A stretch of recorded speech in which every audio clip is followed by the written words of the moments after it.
All right, folks. Let me put my beautiful face on the screen. There we go. Welcome, everybody. It's good to see you guys. Hello, Rob the Mod. Hello, Addy Pie. Hello, Darth Nugget. I just want to make sure, Rob, are we up? Are we running? Is everything working before I bring in our guest? If so, we will begin the show in the way that good pals do. But I want to make sure you can hear us. Who's going to ban Rob? You never know. You never know, Lord Garth. Okay, are we ready? Can you guys hear me talking? Can you see it? We got levels, mute mo, everything good to go? There we go. Hello, fellas. All right, listen. Who you're about to talk to and hear me talk to is the creator's a weird word in video games. Definitely the lead writer, director, maybe the only writer, I don't know, of the Siphon Filter series, the Days Gone, could have been, should have been series, but certainly the Days Gone hit for PS4, PS5. One of my favorite Uncharted Golden Abyss, and he's actually got some really new, interesting projects we're going to talk about as well. And of course, you know him, you love him as the original Hawk to a Girl, and I'm not going to say it the way she says it, but you know what I'm talking about. Maybe he'll do it for you. Addy Pie says Johnny Garvin is a bitter old alcoholic. Well, Garvin and I will be. Here he is, right here, folks. Do you hear that, Johnny Garvin? Hey, dude, how's it going? It's good. Somebody in the chat called you a bitter old alcoholic and called me a bitter old pothead. Hey, dude, I like hold that. on real quick. I'm getting a double audio. You're probably listening to the show somewhere other than just the link I sent you. Like you probably have YouTube running in the background or something, yeah? Oh, there we go. I fixed it. I'm smart that way. Well, I understand. But John may very well be partaking in the alcohol today. I will very well be partaking in the pot just a little bit. But I want to get some of the questions and what. But John's up in Oregon right now. John, how are you? How's life? Is it hot where you are up there? I know it's a dumb question to ask about the weather, but we're in a heat wave, and I'm just curious. You never hear people complain about it in Oregon. Yeah, dude, Oregon, as the climate fucking destroys the planet, Oregon's a pretty good place to sit it out because it's pretty temperate. It's like we on the high desert, we don't get a ton of extremes one way or the other. We don't get tornadoes, we don't get hurricanes. Yeah, it gets hot here, but not like I've Not like heard, no, it's like where bad like everywhere. what you guys are experiencing. In Um, Vegas, one of my yeah, kids is in Vegas right now. Insane. Listen, what do you think of this? Let's just jump right to it. Which X in the chat says this guy makes good games, but he's an asshole? People say that about me too. You know what? We're going to talk about that. In fact, let's just jump right to the controversy because there's a lot of sure. reasons I want to talk to you. But okay, here's where I think all this started. Correct me if I'm wrong, and I'm going to share the screen so people can see what we're at least going to start off talking about. So, a lot of people are consistently asking you about Days Gone sequel because as the Yes. game has gone on, it launched on PS4 with a lot of bugs and stuff. It got fixed. The PS5 version is excellent. It's a great game. It's too long. It's too long, John. Most games are too long these days. How would But you know? You would have to finish it before you would be able to say that. right, which is why it's too long because I played it for 20 hours. I'm like, I can't do no more. But Dude, it's it's a great. 100-hour game. Open world games are 100 hours. Who wants that? But anyway, we'll talk about that. Players. No, they're idiots. Fuck them. Anyway, But yes. anyway, but it is gaining. I mean, what I see at least is it's been really nice to see it gaining more fans as the years go on. Like there's a connection that it continues to have. And, there's a lot of people that ask you consistently for a sequel. And the other day you basically shared that you had planned it to be a trilogy. You ended it on a cliffhanger. You did some work on part 2 before everything went south. Sure. And this headline went out, Days Gone trilogy plans confirmed by developer. Now the headline's not wrong in that it's exactly true. The plans have been confirmed, meaning that you were planning it. But it clearly pissed off Bend, Oregon, and you had some words. Could you take it from there and tell the fine human beings watching the show what happened? Well, dude, so there's a whole bunch of stuff wrapped into. And is there a way I can not hear myself through your Nope, feed? I fixed it. It's done. Okay, good. So yeah, dude, there's a lot to talk about here. The first thing I want to make sure everybody understands is I'm not pissed off at Ben Studio.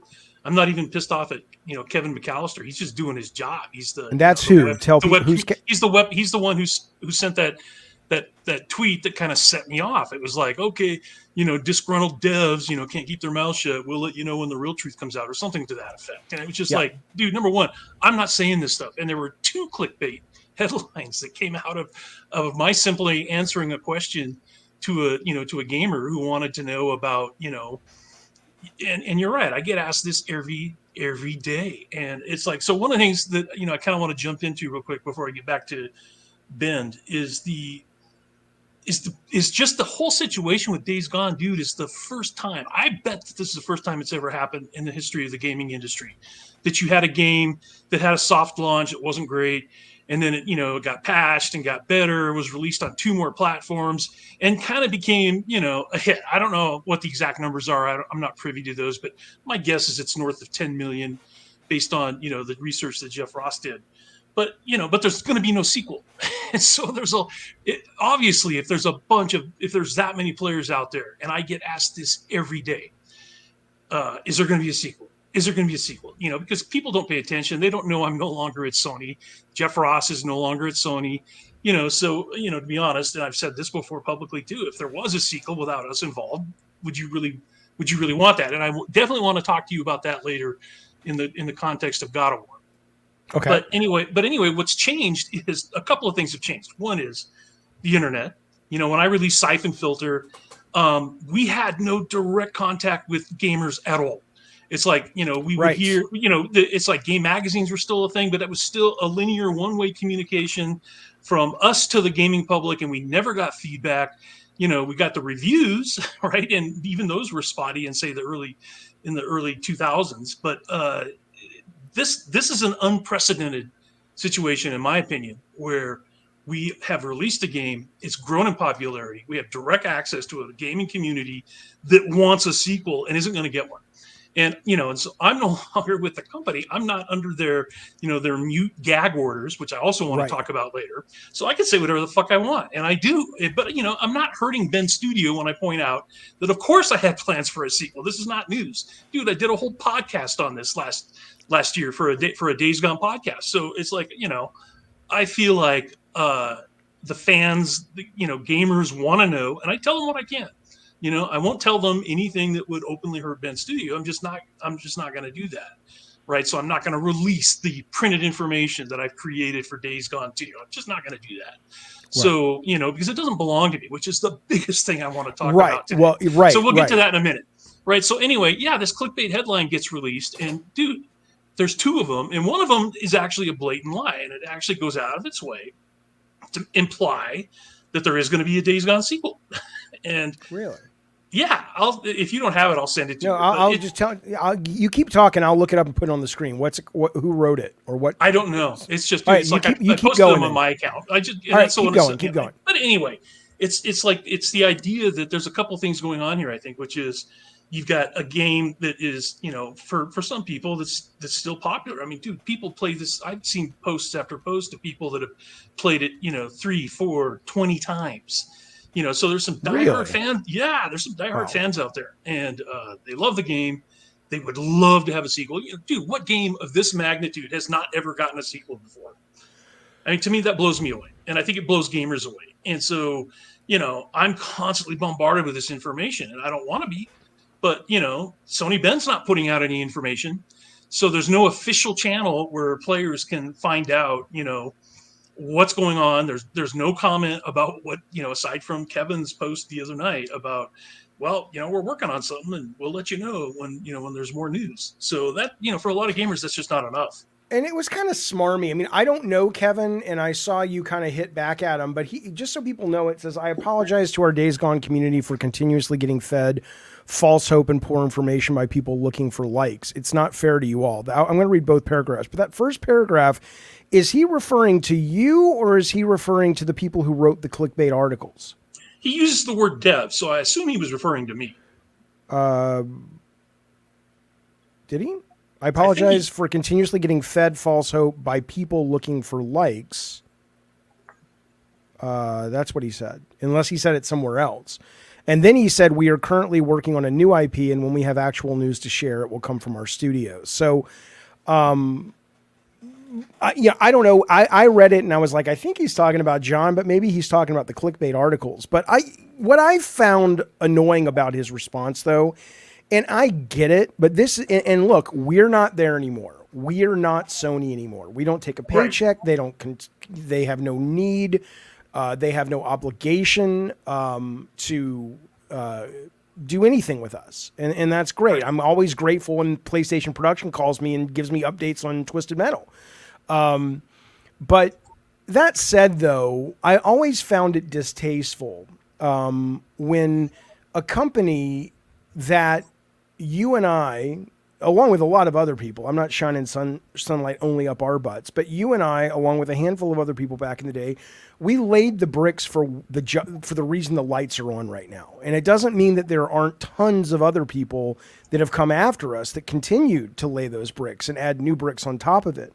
But if Kevin McAllister is talking about you here, I just found it poor form. It's like, dude, you don't have to kiss John Garvin's asshole. But he's, if you're saying he's the guy who's giving false hope and looking for likes, it's like, I don't know. I found that just really disrespectful. I mean, did you feel he was talking about you? It sounds like you did, right? Yeah, absolutely. I'm looking for the tweet now because, again, I don't remember the exact wording of it. I mean, it's up on the screen. I'll put it up right now. Just look at don't turn on the audio, but you can look at your screen and see it. So it's right there. I apologize to our Days Gone community for continuously getting fed. You got to turn down your audio, though. False hope and poor information by people looking for likes. It's not fair to you all. We are currently working on a new IP, and when we have actual news to share, it will come from our studio. And then you wrote back, which was just delightful. Hang on. Yeah. Kevin says, he follows it up where he says, all these types of headlines originate from previous developers, which puts us in a bad position. That's the one that set me off. Like I So the said, only people previous need developer in this lights. conversation is John Garvin, right? Not the Gotcha. dude Okay. at Game Bible that's writing this bullshit. So that's kind of what pissed me off And because I'm then not you feeding wrote false information. no, and then you wrote back to him, right? And you said, Yeah, which I I told thought him was this. great. John says, haha, says the dude who hasn't developed a game in his life and only has his job because he was a super fan of the game I made. Sit down, son. I'm just reporting on the comments. So who is this guy? What do you mean he was a super fan? Dude, he was a super fan. So back when Days Gone first came out, that first year, there were, even though the game launch had its problems, there were a few fans, and I'm good friends with many of them online right now. Some of, I'm still friends with them to this day. And by friends, I mean, we talk all the time. That's what I started posting about, pizza and baking and shit on weekends because, there's this circle of people who got to know each other because we all had something to do with Days Gone. And Kevin was one of those. Kevin had his own website that he created, and he obviously put hundreds of hours, so much so that he impressed Chris Reese, the CEO of the studio, and myself and all the other people working on Days Gone at the time.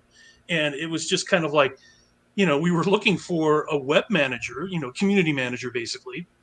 And I think Chris reached, I mean, I wasn't involved in his hiring directly, but I know Chris reached out to him and they brought him out and I got to talk to him. He's a super nice guy, by the way. So again, it's like his comment is what set me off. The guy has the right to talk about the game. I just don't think he has the right to talk about me because, I made the game that got him into the industry. And when I say it wasn't obviously just me. There was 100 people at that studio. Right. Dude, I'm just trying to avoid more clickbait headlines here. Right. Because that's what's going to come out of this is, I know. Yet more headlines and then more, negative stuff, which is not my goal. But anyway, Kevin, super nice guy, huge fan of the game. We all appreciated everything that he did to try to promote the game. And yeah, it got him a job at Sony Bend. And, from what I can tell, he's pretty good at it, right? Do you think this was his words or did his boss come to him and say, shut this shit down? Oh, I have no idea. And I know, but what do you think? I do not like to speculate on that stuff. Oh, I do. It's fun. Yeah, well, this is, because again, dude, you're as guilty as some of the clickbait headlines. I'm never guilty of clickbait. Dude, the picture you posted for this interview is a clickbait headline. You're implying that I'm going to get on and shoot. Yes, exactly. Are you upset with that tweet? No, not at all, because I have a sense of humor. But okay, I can definitely tell you that there are people who are probably like, dude, you hear it all the time. It's like, you can't trust any headline because they're just trying to get. Dude, even the mainstream websites are being guilty of the same thing now. Like, I mean, I've had this conversation before. And there'll be like a headline that implies something, and then you dig into the article, and it's not what it's about at all. So, but that's actual clickbait. Right. I take issue with that because I don't do that. I was talking to Gene Park from the Washington Post, who used to be one of their key kind of web analysis guys as well as a journalist. And he was like, people don't understand the difference. Clickbait is, hey, click on this and learn how to live to 100. And it's actually a e-course to learn how to meditate or some, it's like, marketing is different. Marketing is, you're going to love this. Let me focus on the stuff that's really cool about this and that's salacious. That's not clickbait. That's just marketing, right? Yeah, no, I agree. I mean, you're not going to put out Days Gone with a box that's just white and says, well, because it's a racist game, it probably would just be white. But I mean, if it said Days Gone and there were no images on it, you'd say, well, that's not an attractive box, but at least it's not clickbait. Right. Absolutely. Right. Here, there's so many threads to pull on that one, but I mean, when it comes to creators' rights, I think this is some place where you and I, because what I've seen is a lot of people online that say, and these are not the majority, but they're vocal. They'll say things to you like, "Oh, dude, let it go," right? Yeah. Just let it go, blah blah blah, and I know you have some thoughts, and I don't imagine I'll agree with them entirely, but I want to hear them on creators' rights. But let me first say, though, because it relates to me on Twisted Metal, and I put stuff up on God of War about not really liking the creative direction of the character arc of Kratos and Ragnarok, right? Yeah. And inevitably, it's going to be, let it go, you walked away, let it go, blah, blah, blah. And it's like, you don't get it both ways. You don't get to love Sony because their games are driven by teams that are passionate and love creating this stuff and fall in love with their visions, and that the Sony management encourages, rightly so, putting people in positions of creative authority that are just absolute passionate junkyard dogs for their vision.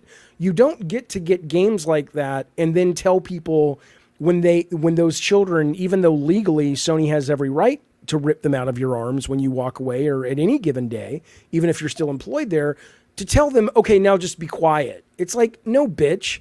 These are our kids. They'll be our kids even if I never work at Sony again or ever take a paycheck from Sony again. Kratos is as much mine as anybody else's that fell in love with working on that game, just like Sweet Tooth, just like Deacon is for you. So I would like to just take an opportunity to tell them to shut the fuck up. You don't get passion from people who don't respond passionately. It doesn't work that way. If that's what you want, go play a Ubisoft game, but shut the fuck up. Now, John Garvin, though, you actually think, correct, that we're more in a soon-to-be comic book industry fight, that you think there's an ownership issue, like a legal issue at play here, potentially? Well, I think that if you look at the history of creatives and their conflict, and I'm going to call it a conflict, with capital and management, it takes that marriage. You need both. You need money. Yes. You need marketing. Everything you were just talking about for the box, you need all that. And I didn't do any of that. But, I helped make a game. And without... this is so to prepare for our chat tonight. I went back and looked at some, what some of the leading spokespersons have said in the industry over the last 20 years. And about what? About creative rights and creative ownership and management versus content. What's that? Right. I said I just masturbated to prepare. I had to get the edge off. But that's how we're different. But no, I'm just old, so I need to refresh my memory. Right. So let's start with this quote. See if you recognize this one. This is from 2006. Okay. Quote, "So much of ourselves were put into this property. It's fair for Sony to own this, but as I get older, and now that I achieve this success personally and with my team, I kind of wonder if we're going to work this hard.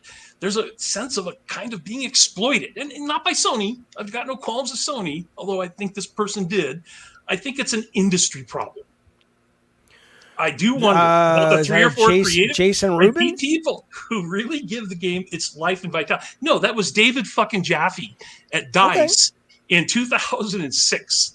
Okay. So do you remember giving that speech? I do remember giving that speech, but I don't. But I. There's probably context to it where I said I have no beef with Sony in regards to thinking I should own it.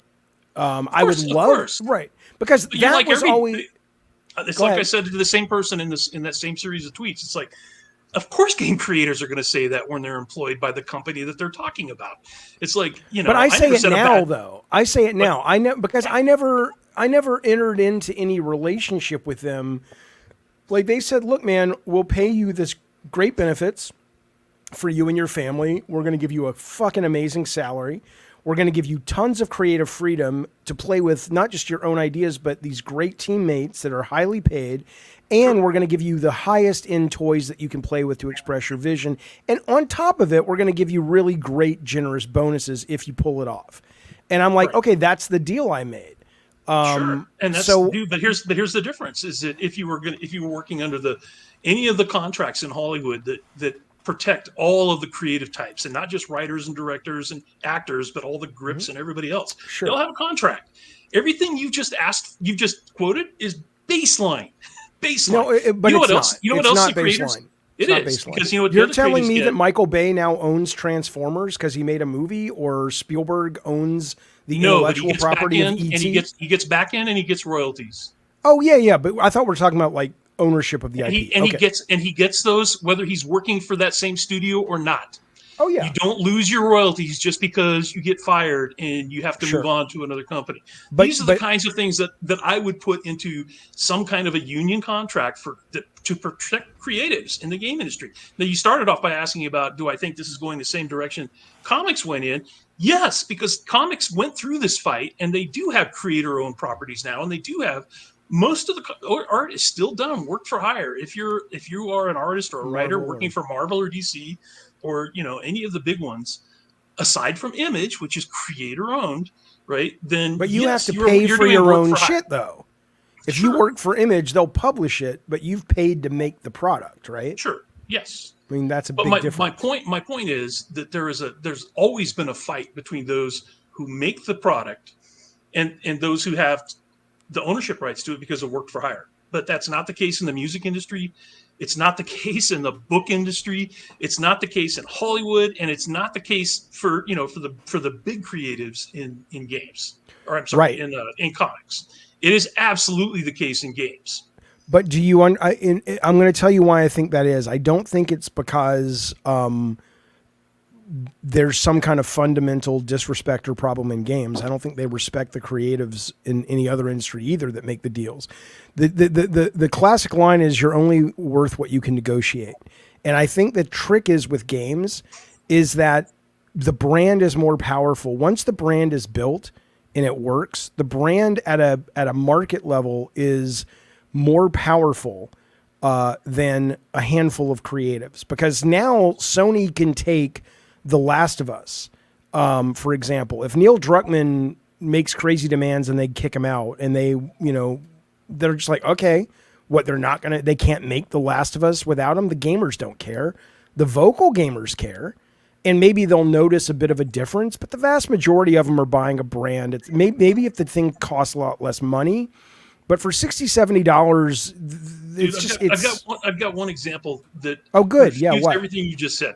It ain't Zelda or Mario, because Miyamoto is nowhere to be found these days. Kojima-san. If Konami were to make out a Metal Gear Solid without Kojima-san, they're doing it. The entire are they? Well, Metal Gear Delta, it's a remake of 3, but that doesn't count. I'm saying if they tried to create new IP or a continuation of the IP without the creative genius behind it, gamers wouldn't accept that. And I'll tell you why. It's because they do know his name. And this does go back to, by the way, to Jason Rubin, who you mentioned. I re-listened to his DICE speech, which was a couple of years before yours. It was the first DICE ever. By the way, that was 20 years ago, if you can believe it. I know. And dude, he talked about everything we're talking about right now, and he would absolutely agree with you. Creative is just not respected, but he went into great detail about how games started out as software, and were treated like software, which is treated like packaged goods. Like you're packaging bleach or laundry detergent. Marketing and branding is everything in the packaged goods industry, because all soaps are basically the same. It's like, you tell me what the difference between Tide is or, another cleaner. It's all about commercial and branding and, how cool your logo is and how sparkly the teeth are of the actress promoting the product. That is not the case with Days Gone. If you ship that out with a white cover and you didn't have the content, the characters, the setting, the gameplay, dude, games is fundamentally not a packaged good. And so you have to have, in my opinion, I agree, this is all the stuff that Jason Rubin went into. It's like, you've got to have names out there who can promote the names that make the game, right? I don't agree. It's not that I don't agree. It's not that I don't agree at an ego level, and it's not that I don't agree at an art form level. Of course, you're going to get I don't know, better's the right word, but you're going to get a more authentic, thoughtful product if you go with whether it's the original creator or someone who is able to really vibe with that. Either way, it's a valuable human being in that role. Sure. The problem is that ultimately these deals come about when you're talking about Hollywood and back end and all this stuff, because the studios can't do the work without these people. They can't make the money without them, right? But the game audience does not show up like you're suggesting. Kojima is a cult figure in games, but his games don't sell. Like, if you look at the sales, like the biggest selling Metal Gear is like 6, 7, 8 million as a single title. And that's not nothing. And he's great. And Metal Gear is probably my number 2 favorite franchise behind Resident Evil. But and so much of that is because of him. But fundamentally, if you're going to put pressure on these studios to negotiate with a creative union, you're going to have to say, okay, fine. If you don't give us these 3 things, we walk. And in movies, they'll say, Spielberg, don't walk. Nobody can make E.T. like you can. But in video games, they'll go, okay, Jaffe, we'll get Corey to do it. Well, Corey's quitting. Okay, we'll get Eric Williams to do it. Okay, we'll get Todd Pappy. Okay, Todd Pappy's quitting. We'll get Stig to do it. I mean, it's like once the machine is going, the machine is going, and it takes the fans probably 8 or 9 iterations to realize maybe it's out of juice. By that time, they've made their money. So it's not that I don't agree with you, but I don't think it's apples to apples. I don't disagree with anything you just said. So then how can we negotiate if we have we're just talking about different things? We're talking about different things because here's the one thing. Here's the one thing that's sort of implicit in what you just said that I don't think anybody's talked about before. Yeah. I'm not really talking about how, whether, a named creator who's big and, like Neil Druckmann or yourself or, pick or Kojima, pick one. I'm not saying that they're going to necessarily increase sales. This has nothing to do with sales. So what does it have to do with then? What it has to do with is how fans and gamers are being hurt. And we've not talked about that. It's like, maybe they love Stig's version of God of War. Maybe they love Corey's. It's like, I love Corey's. But if David Jaffe had the chance to do another God of War, they might like that one better. They might like Jaffe's version of God of War. They might like Amy Hennig's version of Uncharted, but they're never going to get to play that. They're never going to get to see that. But that only matters if they show up with their wallets and don't buy the other options. Then I mean, what I agree with you that it sucks for the fans, but you can't negotiate a contract point of royalties based on, but it's going to hurt Joey from Pittsburgh. Dude, it's like, again, I'm talking about creative rights. I'm talking about Alan Moore walking away from Watchmen and giving all of his fucking money to his artist because he was tired of the way DC was mistreated. Okay, so you're talking about now DC comes out and continues to make Watchmen product based on his creations, against his will, against his wishes. And to me, that's morally and ethically wrong. It's like, I'm not saying that DC can, they can make money. So yeah, of course we're going to license it. I think it was Zack Snyder that did the TV series, right? And he's quoted saying, I don't give a fuck what Alan Moore wants or cares about. He just wrote the original comic. We've moved on from that. I'm like, dude. Okay. So if you're just talking sort of ethically, or is it shitty? Oh, well, yeah, sure. I mean, I don't think anybody would disagree with that. I thought you were talking about it's different in Hollywood or it's different in movies or music. And I'm like, the only reason it's different is because the audience shows up when the studios piss off the fans. The game fans don't show up. They don't care. Yeah, not yet, but they will. And that's kind of my point, because the industry is still evolving. We haven't yet got to the point where creators are given the same respect in this industry that creators are given in other industries. Well, and once that happens, once gamers understand, and maybe you're right, dude. Maybe is this what you're saying? That games are so cookie cutter that you set up an engine and then you can just plug any creativity into it whatsoever and it's fine? What I'm saying is, at the scale and scope we're talking about, which is AAA, the answer is mostly yes. Because if we're talking indie games and you're talking about the guy who made Papers, Please, I forget what his name is, or one of these smaller games where 1 or 2 or 3 people really can make demands and their monetization is enough because the budget is so low that they can build that fan base that matters and their sales cost is like $10 a product, then I think you start maybe being able to compare it to movies and music. But when you're talking like a $400 million, $300 million title, like look at the excitement over GTA 6. Neither of the Hauser brothers, certainly not the writer who really led the creative, those 2 guys are gone. It's not like the latest trailer didn't break internet records, right? Most people don't care. It's not that they shouldn't. It's just that that's the only thing that we have. That's the only pot we have to piss in. Maybe we will see it at the indie level, but no, I don't think you can just plug in something and get a good game. I just think that you can plug in something at a high level and get a good enough game that it will sell. Well, again, dude, you don't have to take my word for it. Go back and listen to Jason Rubin's talk from 20 years ago. He covers all the same ground. Right. And nothing has changed. Okay, but I was there when Jason Rubin gave that talk. You probably were too. And guess what? What's the last hit Jason Rubin's put out? Nothing since he left Sony. He put out a really cool comic that was called like Rose and Thorn or something. It was like a robot chick comic, which is cool. Yeah. And then he went to work at Meta with Zuckerberg and do the VR stuff, which I loved. But nothing has I mean, in a lot, you know what the difference between Jason Rubin and you and I is? Yeah, it goes back to your laid talk. A lot more. He got a lot more money out of his work than we got out of ours. A lot more. Oh, enough sure. that he could, retire and walk the earth and not have to, because dude, and again, we can talk about He this may in have more detail spent if it you though, want. because why did But he I go feel back like to work at Meta? I feel like the point you were trying to make in your talk, 16 years ago or whatever, was that, making anything, whether it's the Beatles in their 20s making some of their best albums, or Right. whether it's writers writing some of their best novels, or whether it's filmmakers who you talked about Spielberg.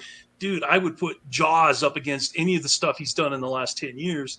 It's like there's a certain fire you have in you when you're Oh yeah, at it a certain sucks. age. Yes. You can work the long hours. You don't have kids yet. You can pour your soul into it. Yep. And and I think your point was, I can't do this forever. And I don't think Jason Rubin could either.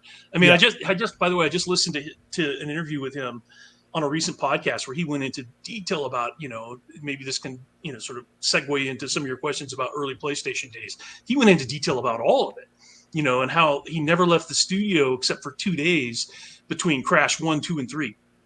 And that was just, he got a lot of money out of it. But dude, you can't build your life that way, because it's just not tenable. Right? You got to go live a life somewhere, somehow. And it can't just be making video games. There is a time, you're right, though. There is a time when you are young, and that it's not just your life and you can do it. You want to do it. You want to make that mark. You want to know what it feels like to be asked to speak at DICE, and you want to be on the cover of a magazine, and, you want to be loved by fans. I mean, there really is a motivation there that drives you. But I think ultimately, that fades and you're left with the work, and you're right. It's like, I don't want to do this forever. It's too hard. I mean, what you were just saying about Rubin never going home, it just brought back like flashbacks of just, living at the Santa Monica studio. And as much as I have great affection for so many of those people in those days, oh my God, I wouldn't want to go back to that. It's because, and what's funny about it is that Crash Bandicoot 1 today is yes, it is heralded as a classic and blah, blah, blah, blah, blah. And it was great, and we wouldn't be here without that. But it doesn't travel well. It's not even like the movies. You can go back. I said this in a speech as well at PAX once. You can go back and watch a 1939 Jimmy Stewart movie, and it looks old and antiquated, but it still is compelling to watch from beginning to end if you can kind of get over the roughness. It's hard to go back to Crash 1 and play it unironically or not without nostalgia goggles. But that work that went into that was just as much work that went into God of War Ragnarok in terms of the time and passion. I feel the same way about Siphon Filter. So with Siphon Filter 1, it was a team of 13 guys and a gal or two. And we worked an entire year of crunch on that. And I very seldom got to go home, and I had small kids at home. And, and I was luckier than most in that we got a pretty big payday for that, because Mark Blank, who ran Sony Bend, it was Eidetic at the time, he felt really strongly and gave Chris Reese and Richard Ham and myself, the three main dudes, gave us a really good payout when he sold the company to Sony. Not everybody's that lucky. No. And, and again, I know I'm getting away from your point about how shitty the game looks today. It's like, it's painful for me to watch it today with the box hands that Logan and the crappy, butt waggle he has when he's running. Dude, it's painful for me to watch. But I remember putting blood, sweat, and tears into that. Of course. And and more energy than I probably would have today. Like, I couldn't do those hours today, right? At 64 years old, I couldn't do it. No. But anyway, I think you were lucky because you got compensated pretty well. I was lucky. I got compensated really well. But we still didn't get compensated to the level that, a Jason Rubin did, because he was part of the capital. Like, he owned his own business. He got into it a couple of years before I did, was able to make a lot of money, but early electronic and I can't days. speak to you because you were at an indie, but I would have never, I would have never gotten into the video game industry without Sony, right? Because I got in as a tester at Sony. And so every opportunity that came my way, it would have never occurred to me to leave Sony and make God of War with my own team. Because even that experience of working internally, that was a gift.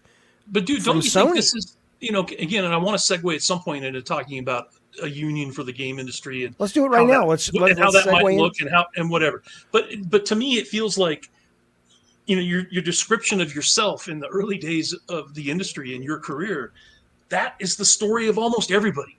Sure. We were young kids. I think I'm 10 years older than most of the people I've worked with in my career, because I got in my early 30s instead of my early 20s. Right. I think the game industry thrives on that. You get young kids coming in who are anxious to do anything. Oh, it exploits the shit out of it. You're going to pay me $30,000 a year to do what I love? Oh, I'm in. And, they don't ask the questions about, what's my job security going to be like? But isn't that just youth? I read this article that 20,000 devs got laid off in 2023. 20,000. Right. And that's at the same time that Bobby Kotick is giving himself a $256 million bonus. Yeah. It's like those practices are killing the game industry. And, the young people and, Gen Xers or whatever who are passionate about what they do and just grateful to be doing it. I know I was, dude. When I was in my 30s, I had tried, I tried breaking into comics in the mid 80s, and I just missed that boom, right? When Teenage Mutant Ninja Turtles took off. Right. I published a couple of books just right in that same time period, but just missed the wave. But games gave me a chance. Like, it was the first time I wrote professionally, is when I wrote the script for Siphon Filter. So games gave me the chance to reach an audience, and it was amazing. It was spectacular. I never once thought to ask, well, fuck, I've created a lot of characters for Sony. None of them went on to be massive hits the way, I know you don't think evidently that Metal Gear was a hit. My understanding it was a massive hit.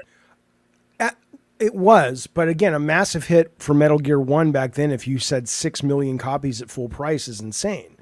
But today, if you look at Death Stranding or Metal Gear 4, we talked about this on my show like a year ago. Like, we looked up the sales of all of his games.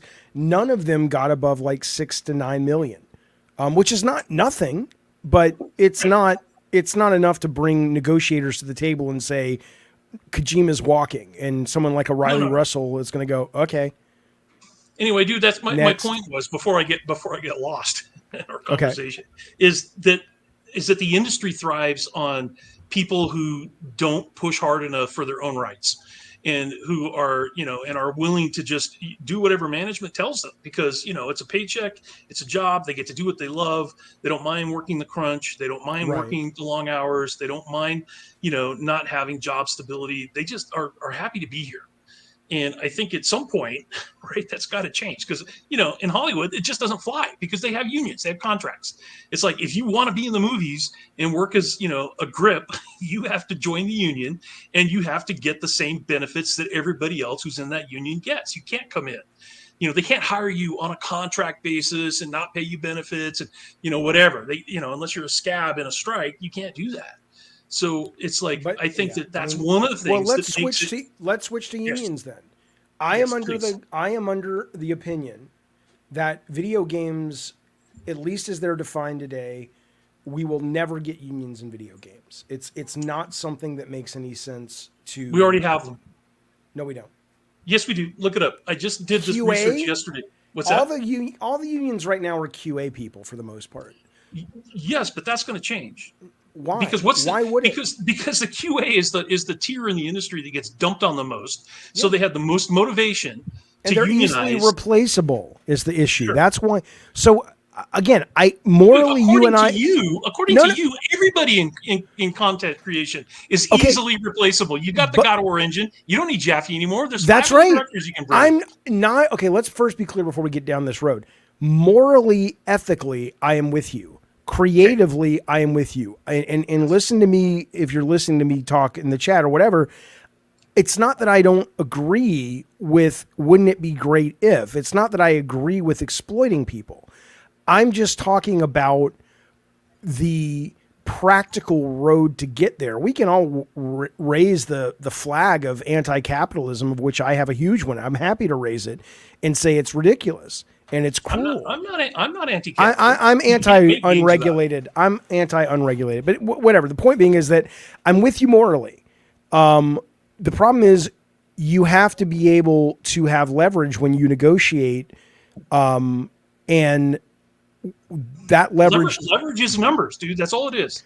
If all of the concept artists in the industry gathered together and created a union that said, we are going to unionize and we are not going to do concept art for any company unless you abide by there's no difference between them doing that and the WGA, which is where all the writers in Hollywood got together and said, we're now a union.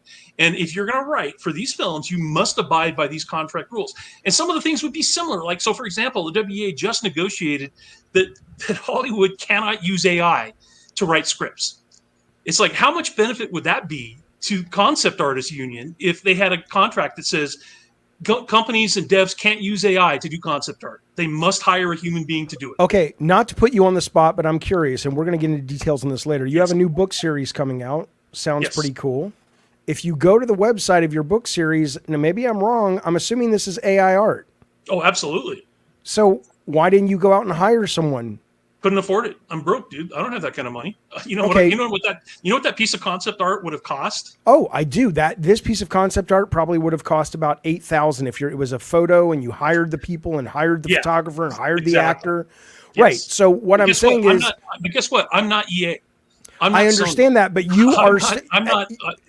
I don't have the development funds that those companies have. I understand that, but they are still beholden to their own scaled up version or scaled down version. Yes, they are beholden to the billions of dollars they pay Kotick every year and the other stockholders. You're talking ethically. I'm not talking ethically. I'm talking. Yes.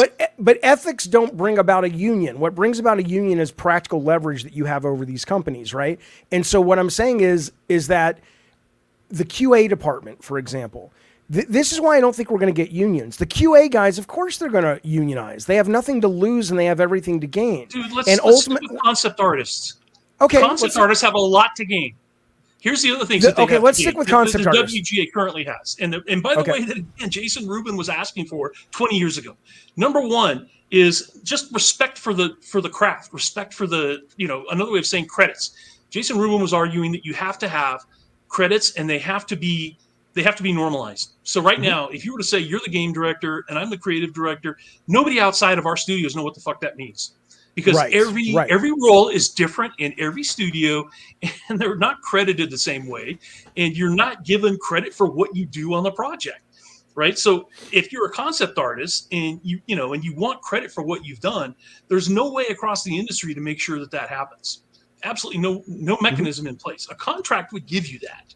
So, dude, it's not just about money. But no one's going to. I know, but no one's. Okay, let's take concept artists. Contract artists. If they all said no, we're going to unionize. That's how unions work.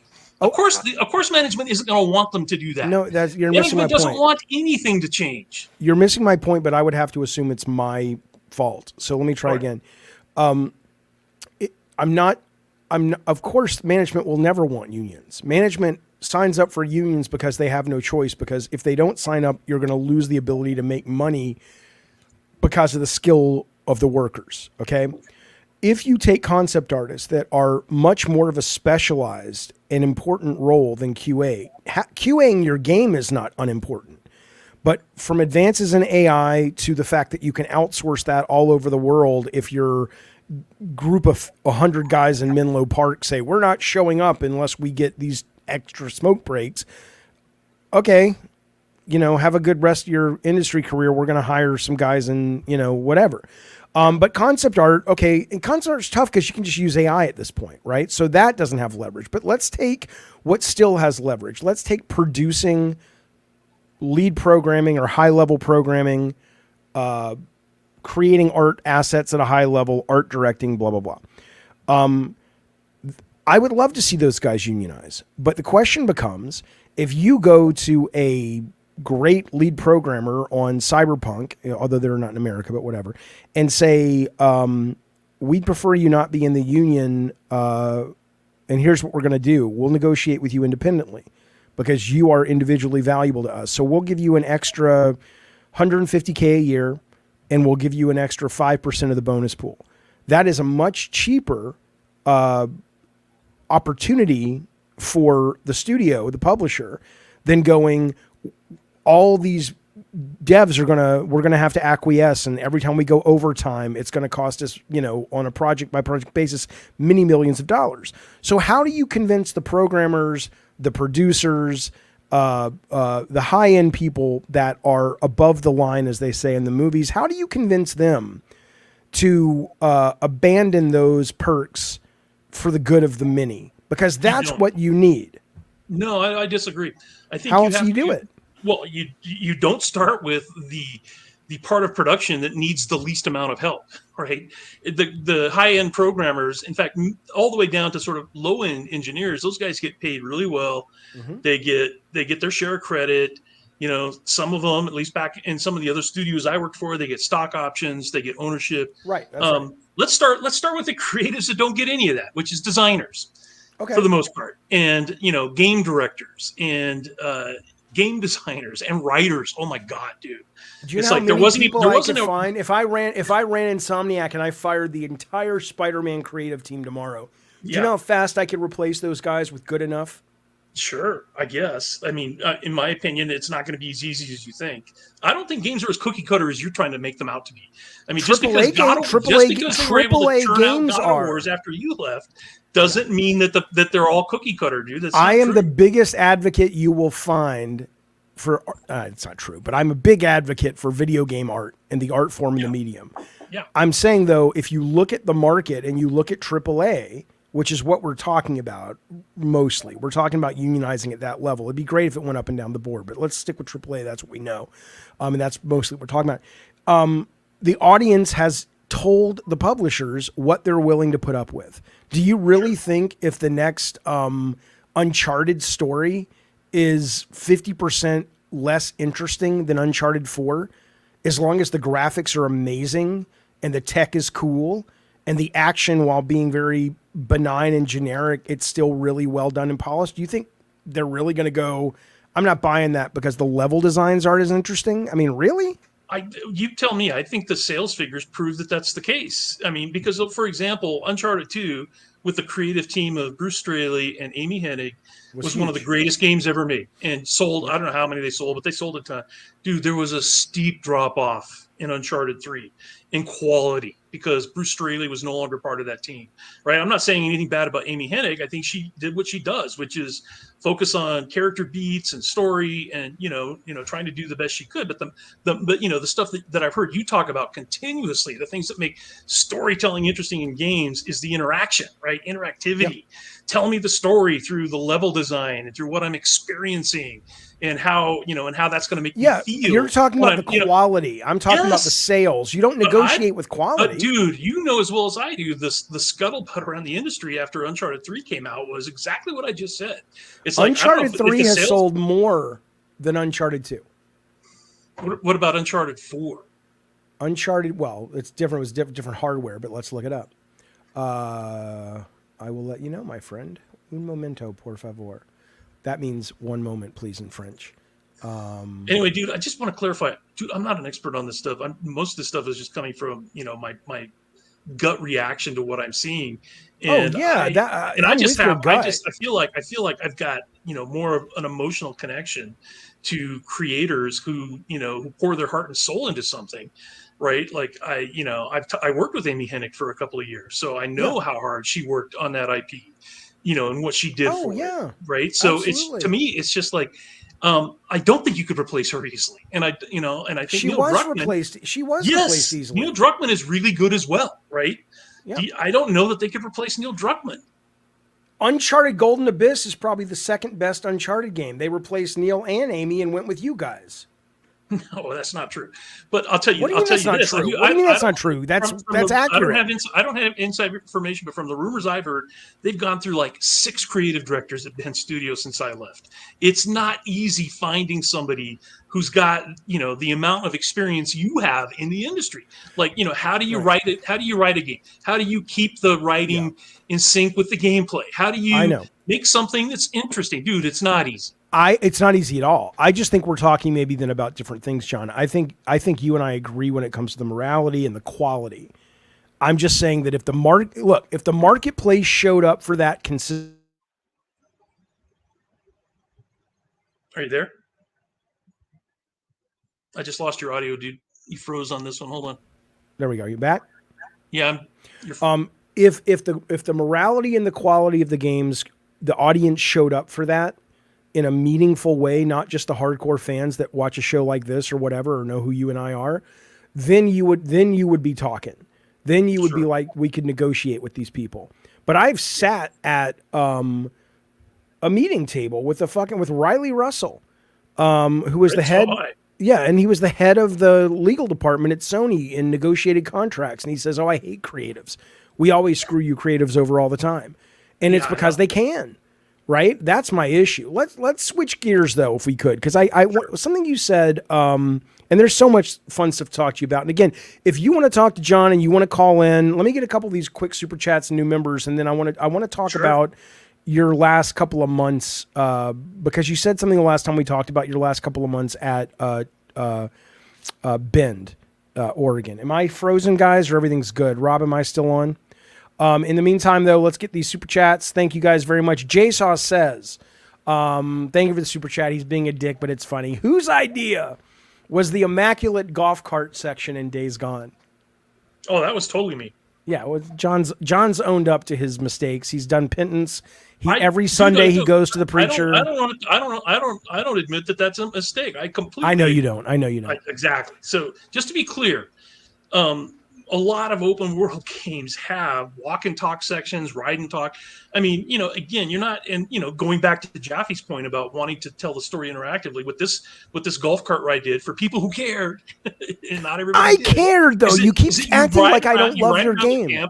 You get this experience visually of what the guards are doing to some of the workers, right? They're being, they're beating them and implying other things, and you just kind of see firsthand that Tucker's an asshole, and you don't, I don't have to do it in exposition. I let you ride through and hear her comments while, see her act while you're living the game in real time.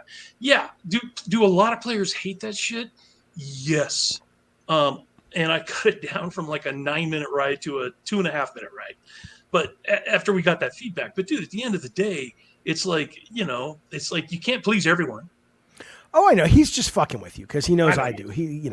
Dark Dragonov, thank you, buddy, for being a member. I appreciate that. Along with Thintazan, both you guys have ponied up and said, you know what? I could have spent my money this weekend on the new Kevin Costner bomb, Horizon American Saga. But instead, Jaffe, I'm giving it to this channel, and I appreciate it, fellas. Thank you, Finta, and thank you, Dark. I do want to see that movie, though. Lord Garth says, interesting how in Japan, if you invent something, you get to keep the rights and continue being paid for that patent, but it's not the same for IP. I do believe it's the same for patents, though. But for intellectual property, yeah, I mean, you're right. It sucks. But again, you're worth what you can negotiate. But I appreciate that, Lord Garth. And then Magnum Gaming says... Let me respond to that, because in the EU, I just saw an article about this yesterday, dude. In the EU, they have a creative directive that Britain is no longer part of it because of Brexit. And so that's what they were whining about. But in the EU, all creatives keep the IP. They keep ownership of their IP. The current work for hire contracts in the United States would not fly in the EU. It doesn't work. Wait a minute. You're telling me if I went to work for Sony France, I'm sure there's a French Sony group, and I came up with an idea for a game and they greenlit the game, I would own the intellectual property for that, even though Sony paid me to do it. I'm not an IP lawyer. I don't know. But I'm telling you what I heard this dude yesterday talking about the creative directive. You'd have to look it up yourself. I don't know the nuts and bolts of it. Maybe if the corporation is based in America, it doesn't apply to them. I don't know. But I will agree with you. But the thought, I think, is what counts, which is that it seems stupid for me that a corporation just buys the rights to own your shit when they didn't create it. Right. So that just seems dumb to me. Corporations can't create shit. All so corporations can do. Why should I own my house then versus the architect? I paid for it. I don't know what that means. Well, Sony or a video game company pays for people to make the game that someone designed. Why? Yes. Why doesn't the publisher of Stephen King's novels own the novels? They don't. Because they can't. Because it's precedent. Of course they can. If they had a work for hire system the way games does, then Putnam Publishing would own. That doesn't work that way. No, there is no novel published in this country under work for hire. None. Right, but there are novels published in this country that they will come to you and say, John Garvin, we want you to write a story about this, that, and the other. Do what you want with it, and that is the property of Batnum or Simon & Schuster, right? Sure. If they come to you and hire you and say, write a story for us, and it's about a monkey that gains sentience and flies Air Force One, you're not going to own the IP, right? No, because that's different, right? Because you are creating that on their dime at their direction, as opposed to, oh, you created something, in your basement, writing for 3 months, and brought the manuscript to them, and then they say, Oh, right. Okay. But Sony, even today, if you did that today, would say that's fine, but we're going to own it. If you, I get that. Yeah, I get it. I hear you. Okay, Magnum, you can't copyright or own AI art though. Yeah, I don't That's know true. anything about that. I'm 100% sure. true. I'm sure you No, can't. it's But 100% again, true. but I don't think it matters. Just like Harry Potter is owned by J.K. Rowling. She may or may not own the image that was on Philosopher's Stone, but there's been 12 covers. So hopefully, if John's new series, Carson Halloway's the main guy, or is the series called Carson Halloway? No, the series is called The Crystal Ghost Chronicles. And Okay. getting back to your question about this AI, dude, I use a lot of AI art. In I fact, do last too. time I was on your show, I talked about this entire game I made in Unity for Trace War, using AI art for the cards. And it's like I had created my own video, which I can link to you on my channel. I'd love But to see it. going into detail about AI, why I use it, blah blah blah. And dude, I'm as scared as the next person about how AI could take away jobs. Absolutely, it is. In this case, the way I feel about it is it's not taking away jobs, because I couldn't have afforded to pay an artist to do this. It just wouldn't Yeah, but exist. that's the pirating thing of I was never going to buy Cyberpunk anyway, so me stealing a copy. I agree with you. I have no problem with AI art. I have a problem with our society that doesn't take I care think of those are people that apples are and hurting. oranges. I think pirates, if they can't afford it, they shouldn't play it. Okay, well, if you can't afford this art, you shouldn't get the AI to do it. No, because it's not hurting anyone. Sure it is. It's hurting No, the it guy isn't. you didn't pay to do it. No, because that money would have never existed. The money doesn't exist. That art just would not exist. So the only But thing what? that gets Okay, hurt but is the people and the potential readers in the audience that might be curious about what the IP is. They're the only ones being hurt, right? Because I cannot afford an artist to come in and do this. yeah, but a pirate may not be able to afford to buy Cyberpunk, so he's like, look, I was never going to buy it anyway. I hope you can see the difference I between cannot see taking the money, difference. existing money out of developers' pockets when you pirate something. You're stealing from them. You really are. Versus me not being able to afford an artist, so I use AI to create art. And if I could afford to pay an artist, I would. But okay, let's just agree to disagree on that, because I think it's the same thing. It's not the same thing. Okay, you're going to go to hell and Absolutely burn not in the hell, same. and I'm going to go to heaven, but that's fine. Okay, so Magnum Gaming, we got to start the drinking and the dope, John. It's getting on. You can't copyright or own, right? I think that's correct. Ask John if he's seeing. Fuck you, Gorley. He says, ask John if he's seeing the movie Long Legs with Nicolas Cage. Oh my God, don't worry about it, John. Unless you are, a lot of people are talking about that movie, but I don't really know. By the way, I'm a huge Nick Cage fan. I see most of his movies, even the shitty ones. I have not seen this one. What's the commode? Apparently it's really violent. It's a horror movie, but I honestly have not. I have not seen the trailer. I don't know. Everybody says that one about Nick Cage where he's like appearing in everybody's dreams is really good. Have you seen that one? The one that came out like 6 months ago? Which one? I forget what it's called, where he's appearing in everybody's dreams. Everybody's seeing the same guy, and it's his I haven't seen that character. one either. Yeah, I think it's on Max right now. Okay. So, but AI art, yeah, man. I mean, look, it's all, I plugged in the other day. I mean, it is just, look, we got to adjust, babies. We got to adjust. And I think there's a guy in here, Lord Garth, who I think is a artist. He's like, look, I use ChatGPT as a tool. As a writer, now I don't know how you feel. By the way, I mean, this blew me away. Like I just took a clip from Twisted Metal, the Twisted Metal 2 movies, and I just said, hey, here's a little text description. And it, it's not perfect. It was the first, but it just made it. It made it. I took my son and I said, hey, make him a rock star. And even though now he looks like John Oates, that's not what my kid looks like. But it's just, this is beginnings, And so I think it's one of those things where it's like, look, fellas, we have to either get on board or not. But well, dude, I'll tell you this, and this is the God's honest truth. I use AI for everything. I don't think Chat GPT is ready for prime time. If you were going to try to use its writing out of the, like if you were going to try to use it to write a novel, good luck with that. But I have used it for writing. Sure, of Absolutely. course. But it's not great at certain things. It's awesome at some things. I've had it write code for me, for example, for Unity C#. But like that artwork you were just showing that I created for for my web pages and for my book cover, dude, those are not out of the box. It's like that's a combination of 35 or 40 AI images, and because I have a ton, decades of art training, you're an artist, in Photoshop and 3D and blah blah blah, dude, I can combine this stuff together seamlessly and make. It's like AI, it's getting better at it, but it likes to put in spare fingers where none should belong, and and extra details that kind of like a shade of glass will be poking through a leg or whatever. So the AI art is it's a great tool if you're an artist, I think, or if you're if you're doing anything and you just can't afford art, it's better than nothing. Okay, so I want to try this while we're talking, and while we're basically, I'm going to take a picture of Carson Halloway. I'm going to have GPT explain to me what it is, and then I'm going to feed that into DALL-E and say, basically, make me this kind of character. I want to see what it does. But in the meantime, though, you said something when we were talking last, and I remain fascinated by this. You said that when you were the last couple of years or months at Bend, you were starting to see a real difference between younger workers that were coming into the industry and people of our generation, a little younger than our generation. I just want to talk about that a little bit because I'm fascinated by, and this gets into DEI and this gets into sort of expectations of how hard somebody should work and what you owe the company and what they owe you.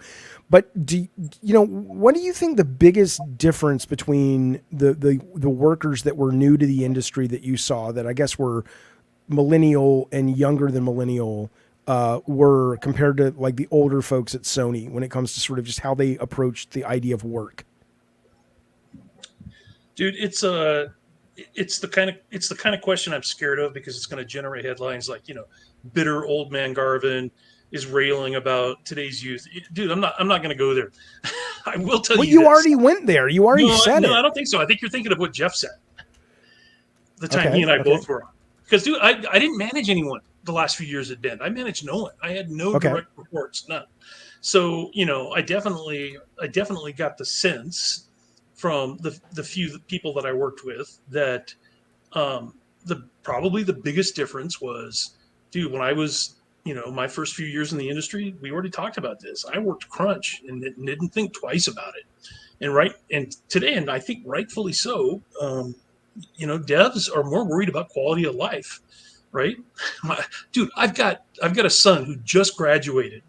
He's 30 years old. He just graduated from the university or Oregon State University with a degree in engineering. Okay. He does not want to go into games because he saw what I went through when he was a kid. And I have an older son who's like just turned 44, who also has a degree in engineering that he got 10 years ago. He also refused to go into games again because he saw what his old man went through.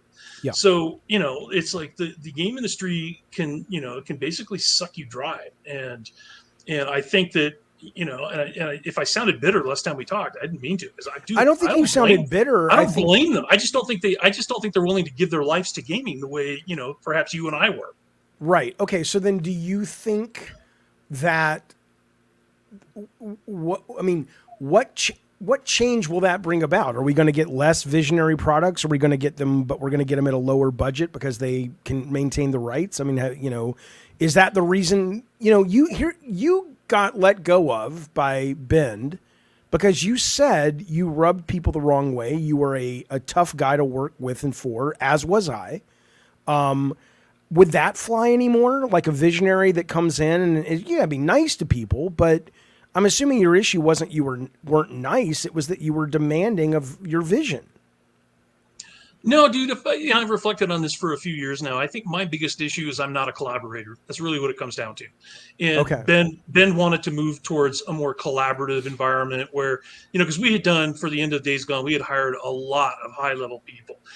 Almost all of whom have moved on, but they've moved on to executive roles in other studios, right? So these are people who are used to collaborating, and that's just not me. It's, Right. it's not what I'm good at.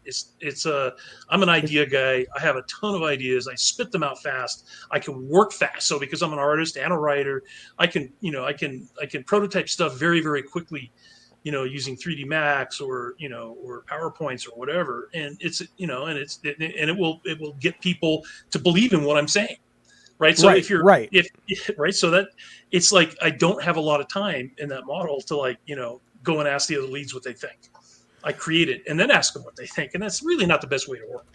Again, I don't think that that's necessarily a bad thing, but if a studio wants to work towards a more collaborative environment, I can't blame them. Definitely for some projects, it would really help, I think. Are you enjoying writing more since it is, short of an editor or your beta readers, more of a it's all you kind of experience? Oh, I've always enjoyed that more. So when I was writing the Trace War comic, for example, I had an editor. I think everybody needs an editor. Yeah. There's a difference between an editor and a collaborator. In fact, my editor actually approached me while I was like working on issue 7 or something of Trace War. And, basically he pitched the idea that he and Paul Pelletier wanted to work Marvel style. So Marvel style is where the writer gives them a 3-paragraph summary of the story, and they go off and draw the pages, draw whatever the fuck they want. And then I'll come back and take those pages and script to them. And I told them absolutely not, because I wrote full script. I had, 24 pages. Every page was described. Every panel was described. The action, the dialogue, the characters, blah, blah, blah. All described, because I had it all in my head. I thought it, pre-thought it, and that's what I wanted, right? But that doesn't mean that the Marvel way is bad. Right. I mean, we could also get in, by the way, how they fucked Jack Kirby over in Marvel. Oh, right? I know. By the way, worse than Alan Moore got fucked over. They fucked over Jack Kirby. Kirby got fucked. While he was drawing, Fantastic Four issue 48, he created this character called the Silver Surfer that was not mentioned by Stan Lee anywhere in that Marvel summary of the plot. And yep, Stan Lee took credit for creating that character. I mean, that kind of stuff happened all the time at Marvel. Yeah. But then again, Steve Ditko did steal Spider-Man. I prefer to take responsibility. Not everybody loves the Days Gone story, by the way. In fact, I haven't read through your chat, but I bet there's half the people in your chat hate the game, hate Garvin, hate what he wrote, blah, blah, blah. So for every person who appreciates what I do, there's just as many that don't.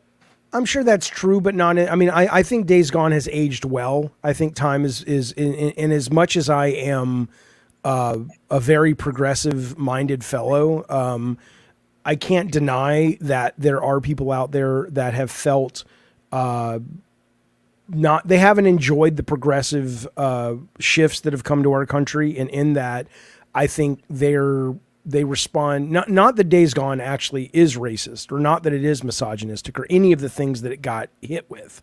I think it's even the golf cart scene, which was not my favorite, is to show an old woman who's in charge of things. There's a lot of different diversity in that game. Not that that is a requirement here or there, but to act as if just because, people took that game, they were idiots when it came to that whole thing. I'm sorry. I played it. I'm a progressive guy. To say that game's not, that game is offensive, that's a ridiculous concept. Unless there were just parts of the game that I didn't see, like, maybe there's a clan meeting you can join and I'm like, oh, I didn't see that part. But short of that, no.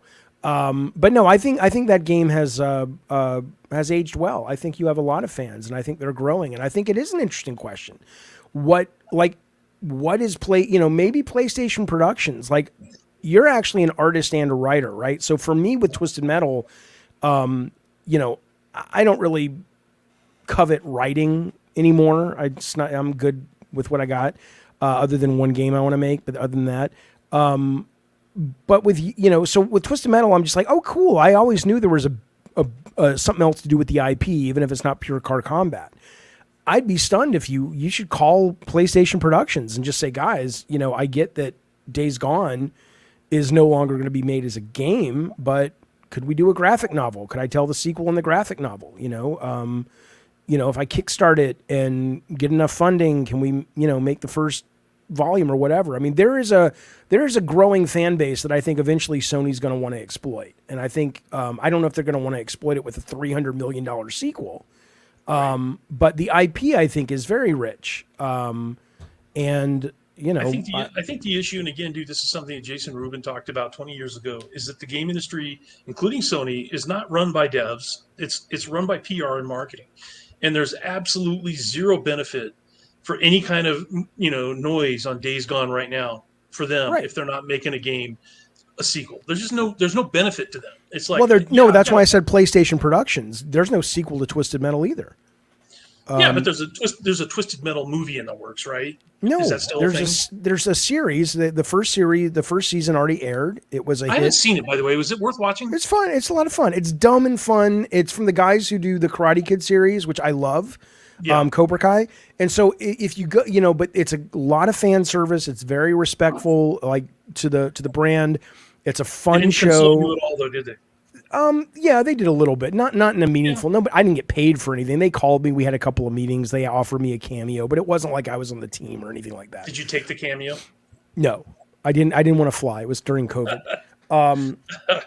But it was fun. And then they're going to do a second, season that's I think filming now or soon. And the point though is that that is a dead IP at Sony. But the PlayStation production guys, when I heard they were going to do it, I was like, "What are you're doing? What?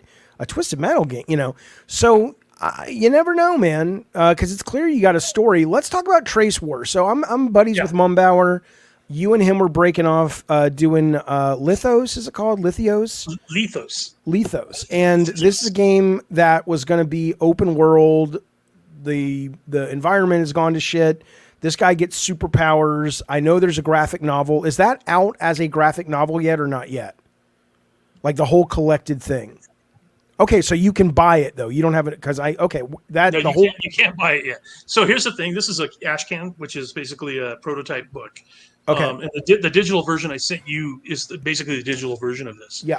But it's basically we've been working on this thing for a couple of years, and Lithos finally signed a publisher. So we have Scout Comics, which is also publishing Mike's Rant CPU IP. Oh, He's got a comic. Right. Yeah, he's got a comic and a bunch of cards and stuff. But they're publishing Trace War as well, so it will be in the stores, but probably not until spring of 2025. Okay. That's how long these things take. Yeah. So Right. we finally got a publisher, which is exciting because I spent a lot of time on this stuff. And I know. But is the game still happening? Because I know you're now working on these new books. Yes. What's going on with the game? People are asking. So officially, the game is yes. I'm still the vice president of creative on Trace War. The game is not actively in development because Mike's still working on getting funding. So it's like, but I'm still able, and this is one thing I do love about writing, is that, it doesn't cost anything for me to keep, working on these ideas. And the great thing about this comic was it all came out of this massive document I was working on for the game. So that's why I was able to distill it kind of down into a graphic novel, because I don't know about you, but the way I work on games is very visual. It's like I start with the locations and the map, and I start with the characters, and okay, what would make this, again, like you said, what would make this character interesting to play, right? So for me, that's where the prosthetics came from, right? The sort of bionic arms is because I could think of, the gameplay for that and how that would make him more interesting than my last protagonist, which was Deacon St. John.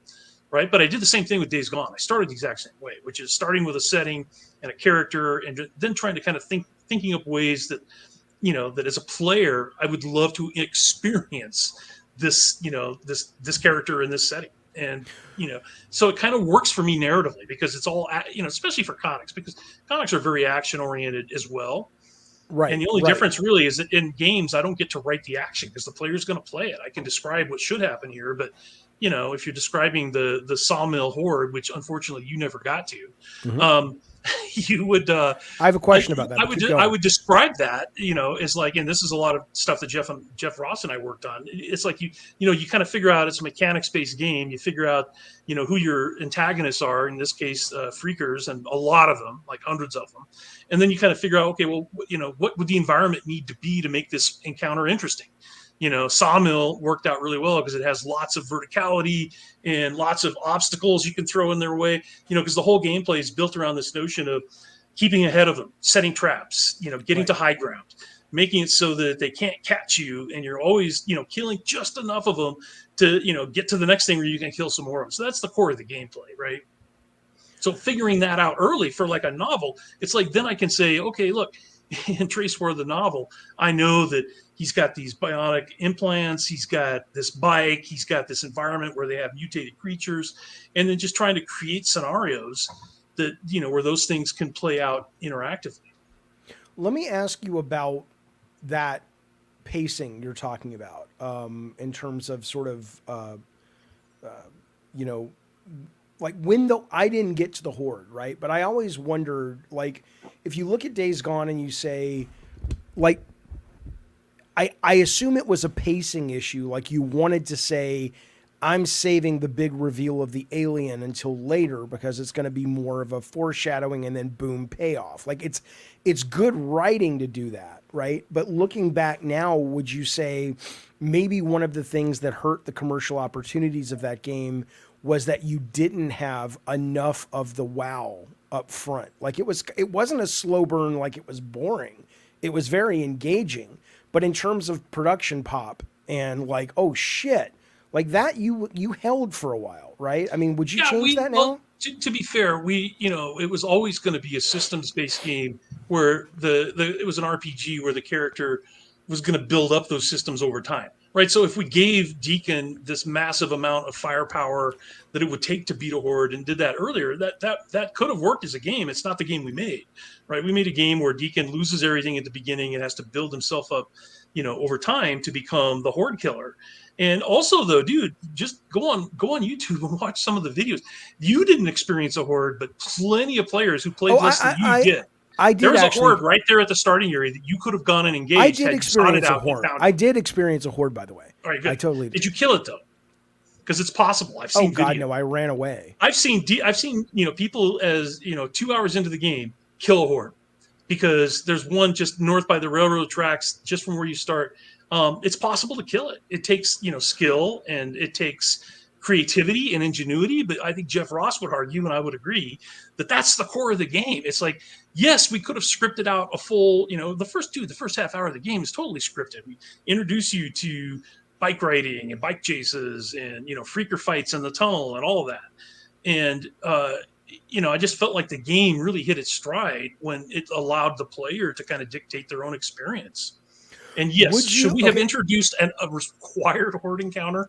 Maybe even in that first half hour? Absolutely, we should have. So that's what I'm wondering now. I assume the number one thing you would change would be the bugs and you guys did the best you could. It's a huge game. I don't want to get in trouble for this all over again. I had nothing to do with that, dude. So that was I know, but I'm saying that if you could snap your fingers, though, I assume you would say that the number one thing that hurt the game when it launched was the condition in which it launched, or no, that was not the thing that kept it from becoming the bigger hit?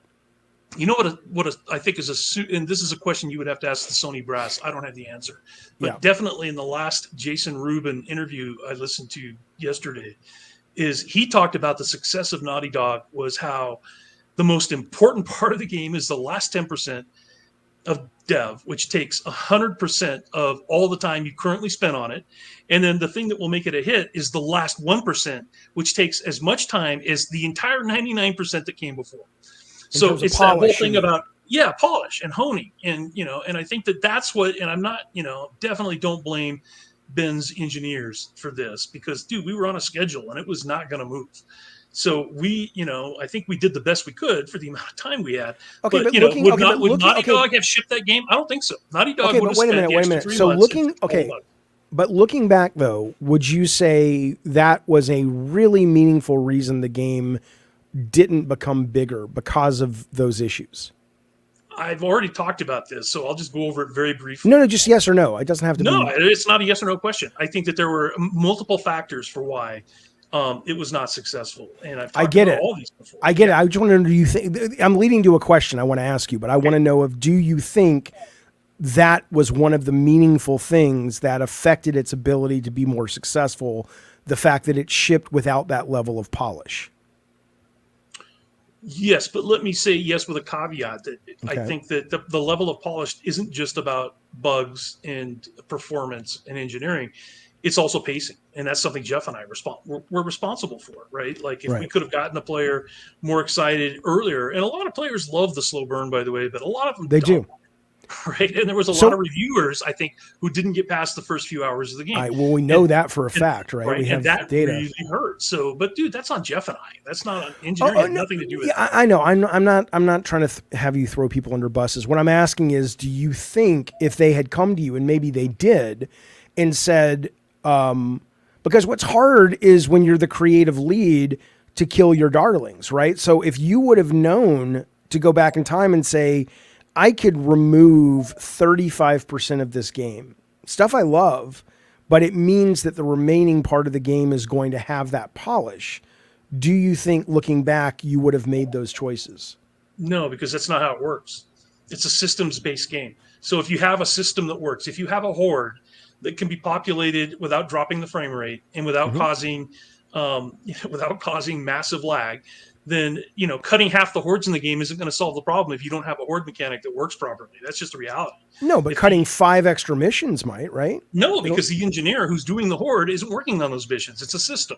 He's creating the horde. So better. You're just talking about the horde, though. I'm just talking about the overall game. I'm talking about the systems. If you're working on a systems-based game, then it doesn't matter how much individual content you have. So, for example, if you have to draw trees in the game, you can cut out half the trees. But that isn't going to help you if you have pop-in, because the memory, you don't have the ability to draw the trees fast enough. You can't cut all the trees out of the game. Okay, but the performance, you're saying, had pretty much everything to do with the horde stuff then? No, the performance had everything to do with the systems. We had the biggest issues I saw was pop-in, where I would drive into a new area and it was a huge blank canvas. There was no trees, no vehicles, no buildings, nothing. And a lot of times, early before they patched it, players would just fall through the world because there wasn't any collision either. Right, so there was a lot of serious issues. So that was the streaming off the disc and bringing it into RAM that wasn't happening fast enough, correct? Yeah, dude. Again, I don't know for sure because I'm not an engineer, but I definitely remember hearing that part of the issue was older PS4s. Like if you had a new PS4, it had a different bandwidth for getting through the pipeline, and older PS4 struggled. And if you had a really fragmented hard drive, that could be an issue. So, dude, again, give those guys credit because, dude, I'm not doing that. I get it. Let's all be clear, everybody. John is not throwing anybody under the bus. He doesn't hate bend or we all get that. We get it. All right. And I don't just mean reiterating that for new people so that I don't get more clickbait headlines tomorrow. Look, motherfucker idiots, I know you got to eat. I know you got to make your articles, but why do you got to be so stupid? If you can't get clickbait out of this that's genuine, then you're terrible at your job and you need to go get another job. That's okay. Nothing wrong with not being great at your job. That a door opens, journalist, to find another job. Okay, but dude, what was behind your question? So, like, I'm trying to look back. I'm trying to look back. Like I've had my. I don't think Days Gone is a failure, but I think it's only a failure in that you're not still there making a sequel or the third version, and it's not as big as it needed to be, and it must sting given that we're seeing a sort of consistent growth of the fan base, right? So my question was more about looking back.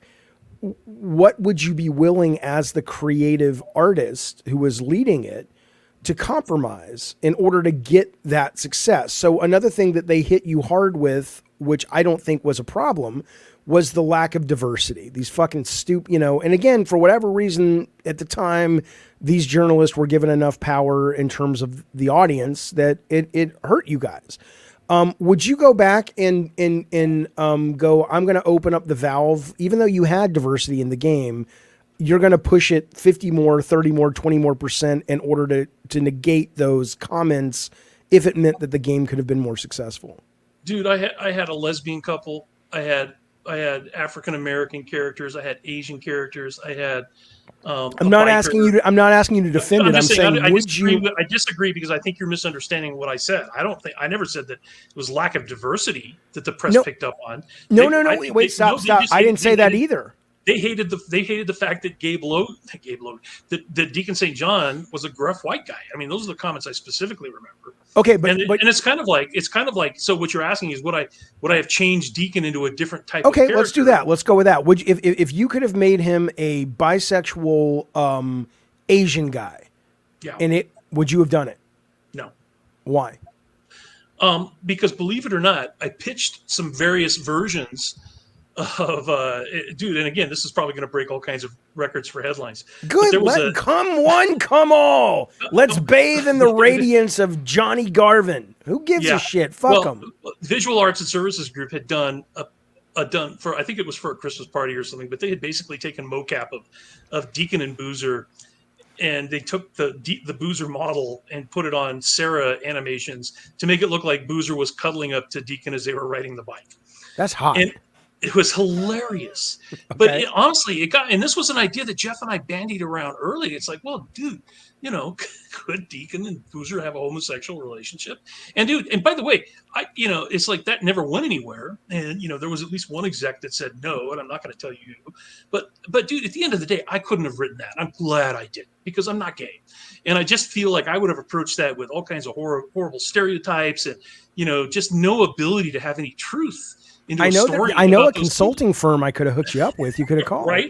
Well, but again, dude, I want to write something that I feel like I can offer some, and I'm not a biker either, to be honest, though I did ride when I was in my 20s, but But you're not a woman either. And you wrote Sarah. You're not a Mexican guy and you wrote Boomer. I'm not saying make him gay. I'm saying, but I've been around people. What I haven't been around is I couldn't write about a homosexual relationship with any truth. I just couldn't.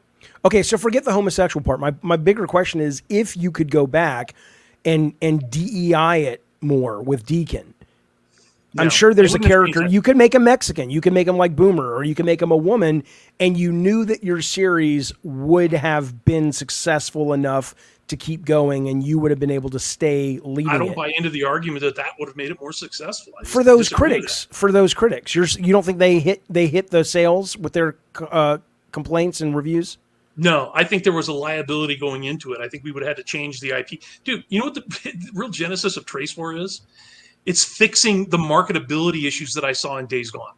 It's like there are no bikers. Tell me about that. There are no bikers in Trace War, right? It's not the whole bike culture, and that's why I tweeted about this last week. I was so surprised to see that movie, this Hollywood film come out, right? That sort of celebrates that culture. And I had a few supportive tweets saying, "Dude, biker culture is never going anywhere."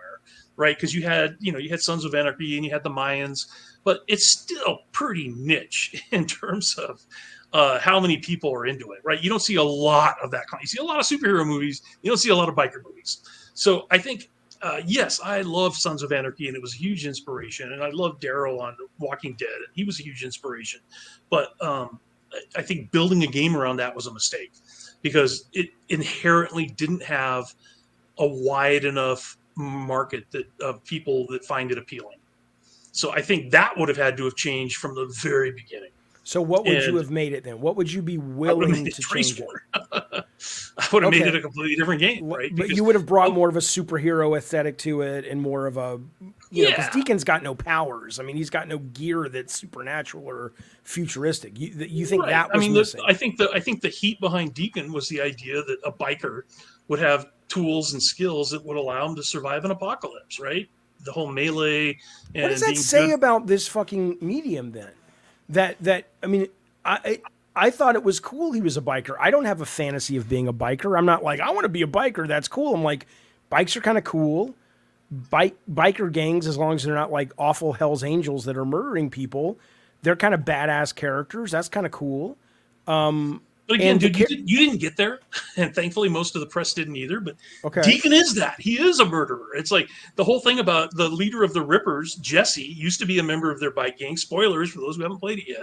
And Deacon finds out that this is a guy he's known since before the apocalypse. And Deacon and Boozer held this motherfucker down while the leader of their gang took a torch and burned the mongrel's tattoo off of his back. That's a big reveal at the midway point of the game, that the entire Rippers are a product of some horrible shit that Deacon was involved in before the world ended. Okay.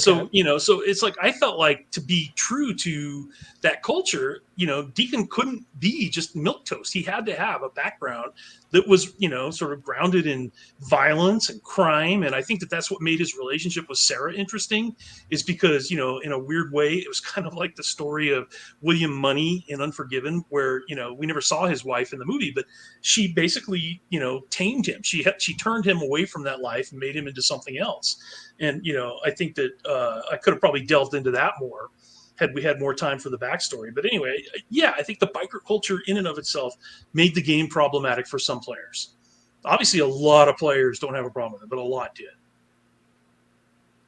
And that mixed with him being a white straight protagonist was what it was, because it kind of conjured up images of right-wing. Yeah, because there's a scene early on where Deacon's looking at Sarah's ass, for example, that pissed some players off.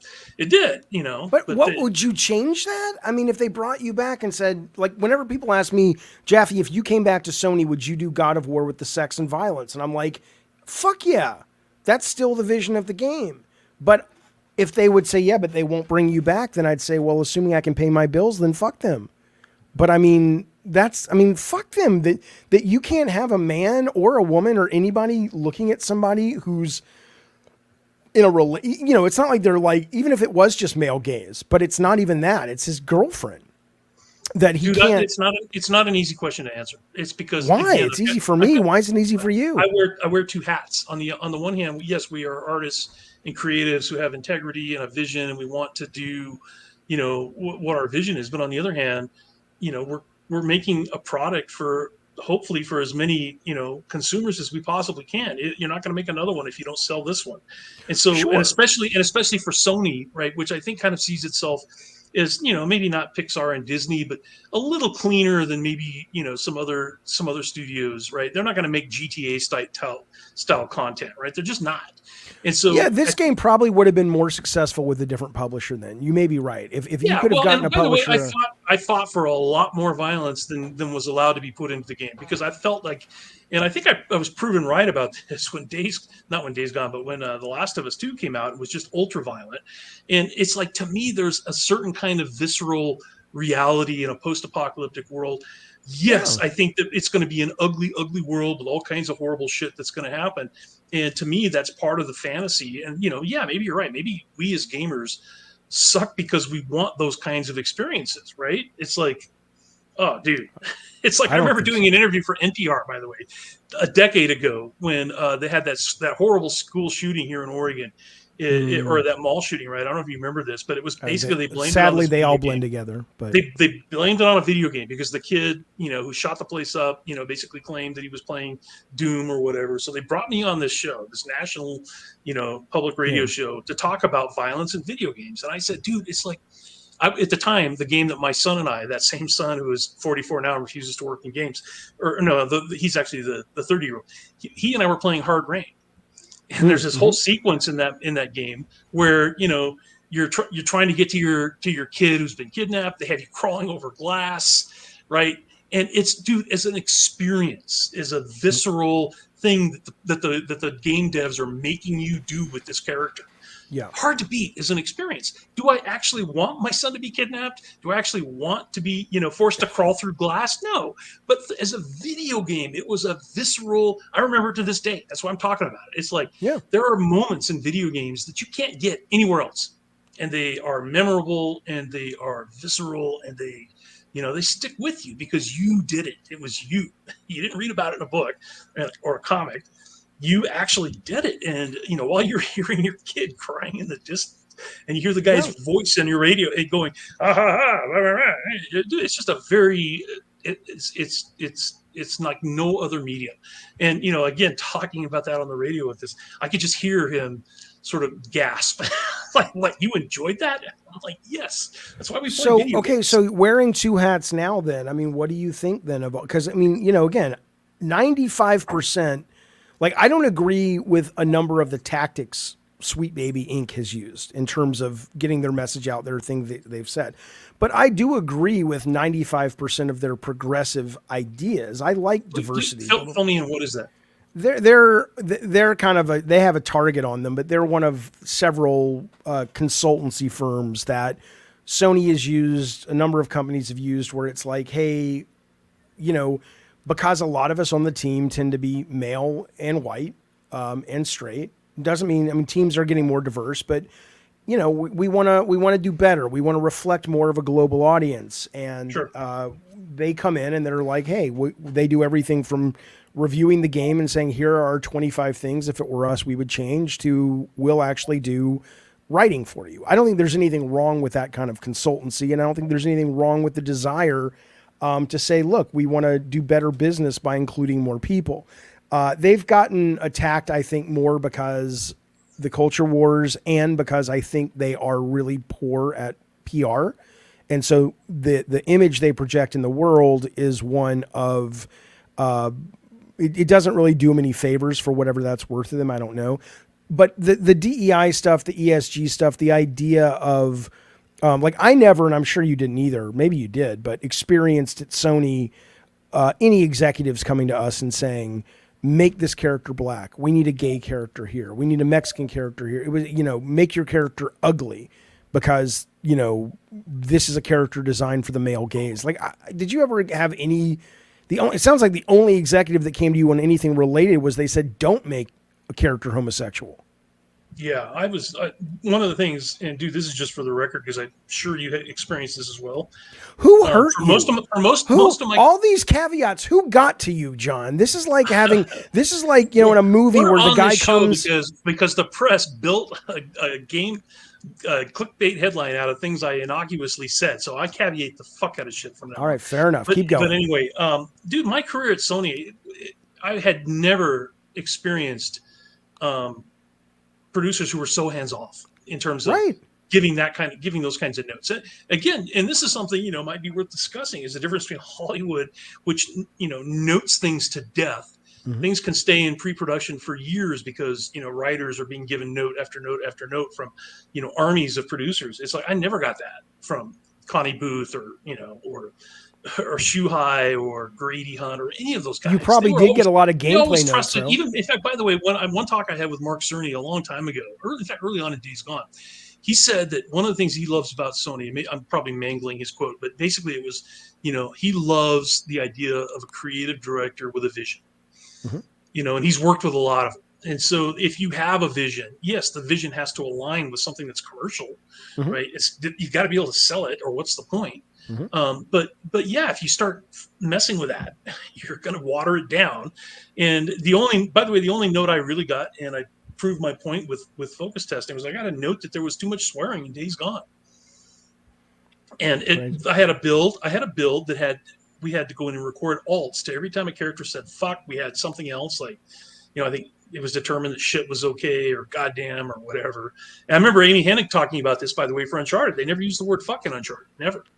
They use lots of goddams, lots of shit. Yeah, it's a very PG-13 mentality. Exactly. Yeah. Exactly. Yeah. So anyway, we took it to a focus test, and we asked the gamers, 20 of them. It's like, well, what did you think about the swearing? Was it bad? Good? No, we love the swearing. It's like, that's how these people would talk. It's like they're bikers. What do you expect? And it was fine. Yeah. Okay. But that was the only time I ever got a note like that was trying to be PC at all. Okay. And no one came to you with Days Gone and said, no one caught it, right? They didn't say make Deacon not so white. Don't make Sarah so hot, right? No. But I did get a note from the Eastern Europe team that does Saudi Arabia and some of the Arab countries. They wanted to remove the lesbian relationship, mm-hmm. and I flatly refused. I'm like, okay, you guys can change, because they did. I think they can change it in the translated VO. They can make them seem like really close friends, because I never show a sex scene. You should have agreed, though. You should have said, I'll tell you what, I'll give you that, and you stop fucking throwing gay people off roofs. How about we got a deal? If not, go fuck yourself. That's what you should have told them. Again, dude, this is like, if you're playing the corporate game, you have to play nice. I can never go back. John Garvin. I never had a real problem. By the way, maybe not on this show, but I want to hear about this idea you have. I want to play one more David Jaffe game. I I don't will want to tell play. you, I I don't would want to play love a shitty one like Drawn to Death. I want to play a good one, like Yeah. Calling All Cars. One second. I want to answer that question. Hang on. Alexa, right. make sure John Garvin dies in a fire tonight.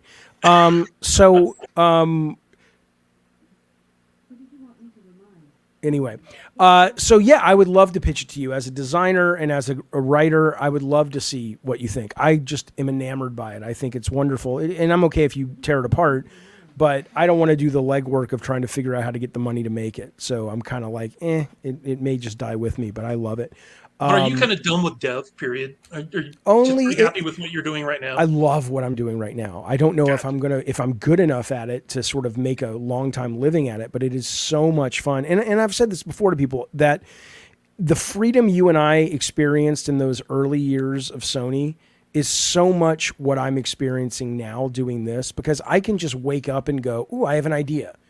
Like literally the other day, 3 hours before we did a show, it was like, I want to do a board game with the audience online and give away some PlayStation money.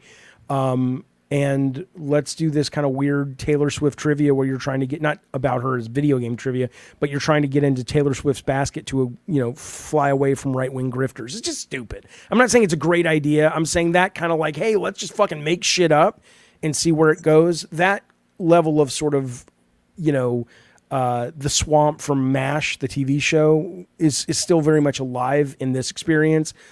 I would lose my shit if I had to go work at Sony and it's like, okay, I love your idea, Jaffe. Now here are the 20 fucking hoops you've got to jump through, people you've got to pitch, changes you've got to make. Fuck you. What the fuck do I want to do that for? I never would have gotten into it at the beginning if that was how it was, But I would love to make this other game. I mean, I don't covet the desire to work in dev again, but I would love to see this game out in the world. I think it's really cool.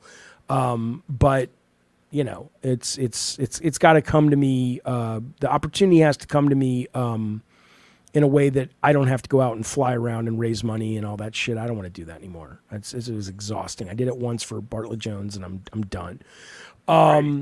Let me ask you a couple more questions. And by the way, again, if you want to talk to John, the link is at the top in the YouTube. I'll also, if you're watching on Twitch or you're watching on Twitter, I will put it up for you right here.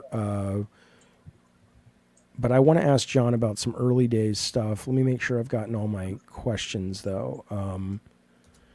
Let's see. All right, there it is. I'd like to see. Let me see. By the way, so I put in your character into Carson Halloway. Mm-hmm. I basically had ChatGPT. I said, look, here's this image.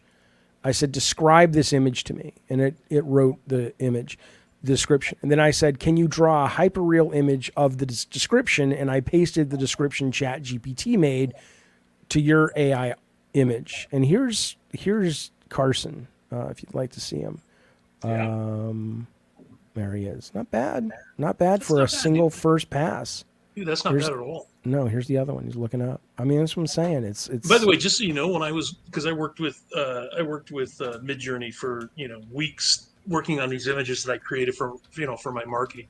And by the way, just to plug me some more, if you're interested in Carson Halloway, I'll put a link on my tweet homepage. And, I don't have that yet. It'll be below here too, because the book's not ready yet, right? No, the book is done. I just haven't published it yet because I'm writing a trilogy. So what I want to do is I finished the first book and now I'm halfway through the second book, and I want to, because you got to go in and, dude, I don't know how other authors do this shit. I don't know how, like, for example, when J.K. Rowling wrote the last 4 novels of the Harry Potter series, I promise you she had, for the first 3 books, she had no clue what a Horcrux was, because she never mentioned it once. And a Horcrux turned out to be the most important thing. It's like, that's what Harry was. That's why you had to kill Harry at the very end, because that was the only way you could destroy Voldemort forever. It was because Harry embodied the last living remnant of... Anyway, I'm probably spoiling for people who haven't read it. Yeah. But anyway, as an author, though, she wrote 7 books, and they were all huge, and they were complex. And she had to include stuff in the later books that had no part and no foreshadowing in the early books. And I'm trying to avoid that. I'm trying to say, have an idea of what's going to happen at the end of the trilogy, so that, you kind of don't end up, again, like George Lucas. I think he had a rough idea of what was going to happen in the first 3 movies. But on the other hand, there was a lot of repetition in Return of the Jedi, right? Oh yeah, I So, didn't care for that movie that much. But so I didn't right either. now, the first book coming out is called what? Carson Halloway and the Amber Ghost. Okay, and then you've got, and that's this one right here. And That's when that is this one, going to be yes. available? Is it going to be physically published? Is it It's going to going to be? be physical. It's going to be physically published. Is So it you know, self-published or what? I'm looking for a publisher, and you know, again, going back to everything we're talking about. Do you know how many publishing houses and agents even are looking for a 64-year-old white dude's novel? Do they None. care about that so much as the They novel do. itself? Oh, they do. They do. And dude, again, it sounds like I'm denigrating the whole concept of let's have some voices that we haven't heard before. I'm totally behind that, by the way. But if you go and to Goodreads and look at what the top 20 novels are by in YA fiction right now, it's not old white dudes. It's there's a huge diversity of voices, which Yeah. again I totally appreciate. But there's just not a lot of market for what John Garvin's doing, unfortunately. So Have you seen the movie American Fiction? I have. I love that. By the I way. love that movie. Yeah, It was because great. That's what you should do. identify with that guy. So for Yeah. you guys that don't know, this is about a black author who just fucking hates everything we're talking about, like black exploitation books or whatever. Because he's a genuine, just serious great fiction. author He's writing serious fiction that's getting ignored. So instead, it has he goes nothing to do with him being black, by the way. no, I know, but he goes and writes. Well, it has everything to do with it. He's black because he goes and writes a black exploitation novel. No, what I'm saying is what he's writing that's not selling is being a black author who's not writing about the quote black experience. He's just writing books. Yes. So the whole point of the movie, I think, is you got to pander to the lowest common denominator of people who just want to be juiced, and serious fiction has no place. Is kind of what Did you just say the lowest common denominator are Jews? Juiced, not There's Jews. a headline for you folks right here on Gabbin and Games. Garvin himself is the new Hitler. Juiced. Would you Anyway, like to see, by the way, if you sell the rights to Carson Halloway to Sony, what your character will look like for the video game? There he is. Right. I said make him androgynous, black, and with rainbow hair. Because that's what people... Dude, that's actually pretty fucking cool, to be honest. Of course it's pretty fucking cool. I got no issues with it. I'm just making fun of the far-right guys who think everything is some conspiracy to... I don't know what it is they're worried about, but, they're worried about something. It's called colorblind casting, which is a thing that's just new this decade, and I actually kind of love it. Like, this is a humble brag. I got to go see Hamilton on Broadway, and I didn't see it with the original guy who played Hamilton, right? The guy who wrote and directed it. But I did get to see it with most of the original cast. Manuel. What I loved about that play, though, was Thomas Jefferson wasn't black in reality, but the fact that he's cast by a black actor, I think, is kind of brilliant, right? There's a lot of the whole thing is amazing. The whole thing is completely colorblind. It makes no difference, But you are an old white guy. You're an old white guy. Do you know why? Why?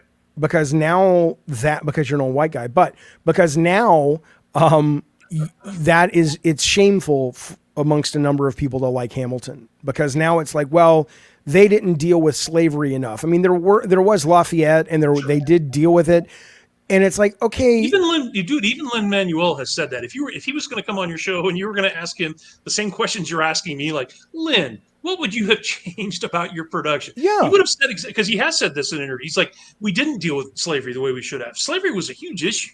In that early framing of the I didn't know. Of course, it was a huge issue, but I'm saying though that it wasn't in the play.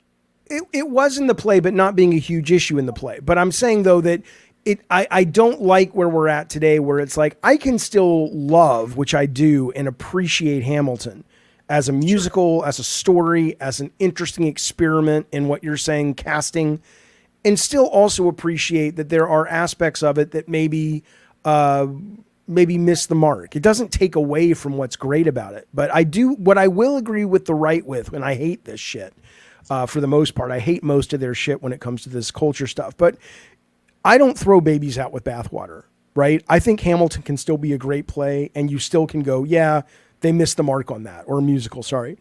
Yeah. But some people now are going like, oh, you can't even like Hamilton or you're racist. I'm like, go fuck yourself. You can enjoy the first season of Star Trek, even though all the female crew members have to wear short skirts and knee-high boots. You can still enjoy that, right? And it's a product of its time. And he probably wouldn't have gotten the money. Right. I mean, that's what you're, I mean, it's like, there is a weird balance between, yeah, you can be super pure with everything you do, or you can compromise here for a grander vision. I I think don't the think there was anything grander about that, vision, dude. I I don't know, think but I'm I don't saying think that if you are complaining about it and Roddenberry were to say, well, yeah, the only reason though is because I know sex sells and I needed a little bit of TNA in order to make sure the network wanted to greenlight the show. And it's like I don't think he would have said that. I don't think he had. I don't think that was what was behind it at all. I think it was what just was trying it? to be trying to be futuristic. It was actually revolutionary, including women in the cast on a starship in the first place. And I think having a female officer being a prominent member of the bridge crew, I think that was all revolutionary for its time, right? Yeah, but you're But bringing it up like it's a problem that all the no, women wear short I'm skirts. bringing it up because I thought what we were talking about was historical revisionism, which I think is a problem. So there are certain things I totally agree with being a revisionist on. Like I have zero problem with pulling down, Confederate general Of statues. of I have no course. problem with not flying a Confederate flag. I have no problem with But you know where I want the Confederate changing the names of Air statues? Force bases, right? 100%. But the statues should be in museums. Sure. But Yeah, they but should be what I agree historical with you, relics, but they should not be flying or. I'm just agreeing with you. I say Oh, I know, I know. I would not change Hamilton. I would not boycott Hamilton because they didn't cover slavery enough. Right. That's what I'm saying. So revisionism. But that is where you're being asked to go into now as a creative, and I don't know if I could do it at the scale of a Sony game. I don't know. I don't think it would sit well with me if I, because the fundamental place you and I agree is that these are our children, whether or not we own them legitimately. We've put our heart and souls into all of these creations. That's not to say that Ross hasn't. That's not to say the lead programmer hasn't.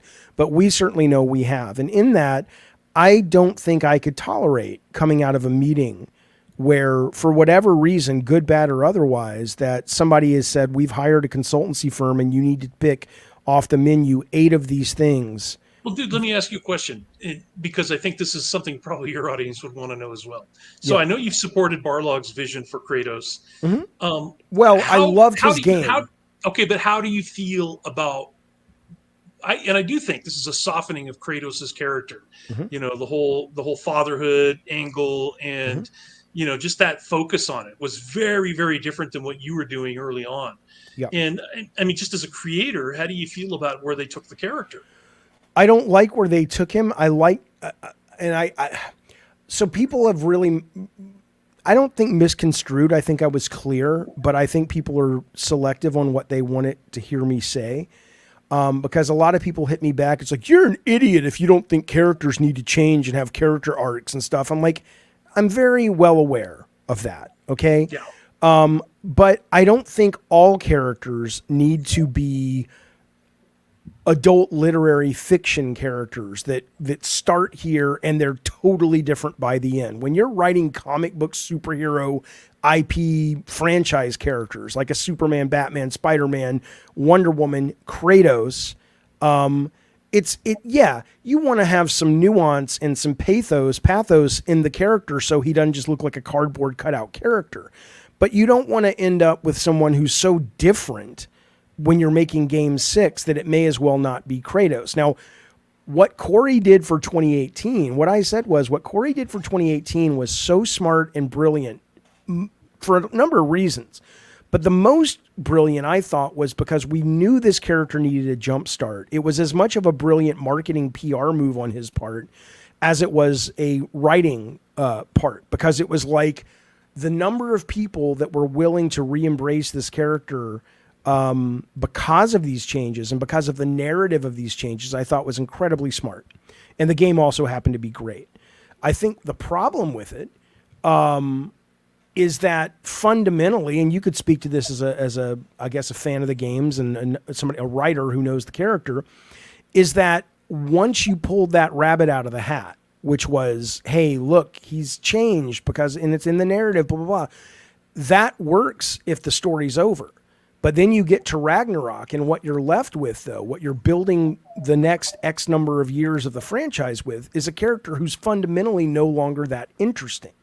So it's not that I think the journey as it relates to God of War 2005 to 2018, and maybe some stuff in between that we haven't heard yet that fills that gap in with how he changed, is not a relevant, interesting one. But I think who you're left with is not a character to build a franchise around.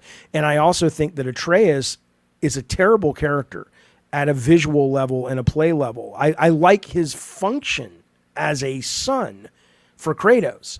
But if they can't, that guy needed to be set up by the end of Ragnarok or the middle of Ragnarok to be like, fuck, that dude is cool. I want to be that guy. Right. And Ragnarok didn't give us that. It didn't give us a Kratos that was like, this is some old boring dude who's just complaining and mopey. So that was my complaint. People, you don't understand how fiction works. Yeah, I do, bitch. I understand it so well that when I tried to write comic books, I would seek them out. I talked to Mark Waid. I talked to Kurt Busiek. These are big comic writers back in like early 2000s. The guy wrote Marvels. So, dude, I appreciate your insight on this because I totally agree. Because it's literally about, if you were going to start from scratch, how do you make the character that is going to be the head of a franchise? Like interesting, fun to play. Don't forget the fantasy part of it. Like, oh my God, as a 13-year-old kid, I want to be that guy. War god, and I want to be having sex with these nymphos, to replenish my. Right, that's the fantasy. Yeah, and they did the same thing to Drake. You think that happened to Drake because he got married and had a kid? I think they are sniffing their own farts. I think what happened is, and all these guys out there can complain about DEI and ESG when they should be complaining about EGO. Huh? I'm a politician. Ego. Because fundamentally,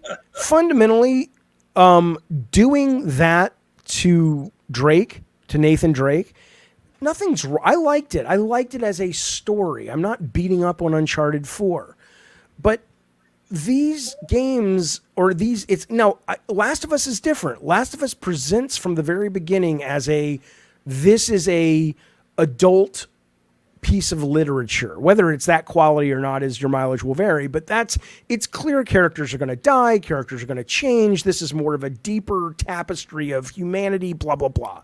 But Uncharted is pulp. Kratos is pulp.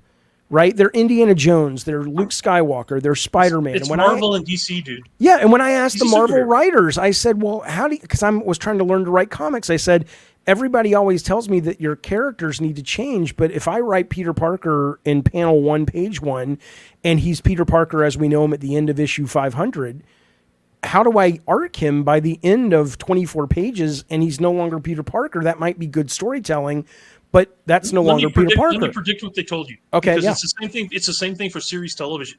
It's different than movies, dude, and different than novels. In theory, a movie and a novel is about a character arc where the whole point of the story is the character starts here and ends here, and that arc it defines the character by something he needed, some fault he had, something missing in him, and in order to defeat whatever the plot is, he has to change within himself. That's right.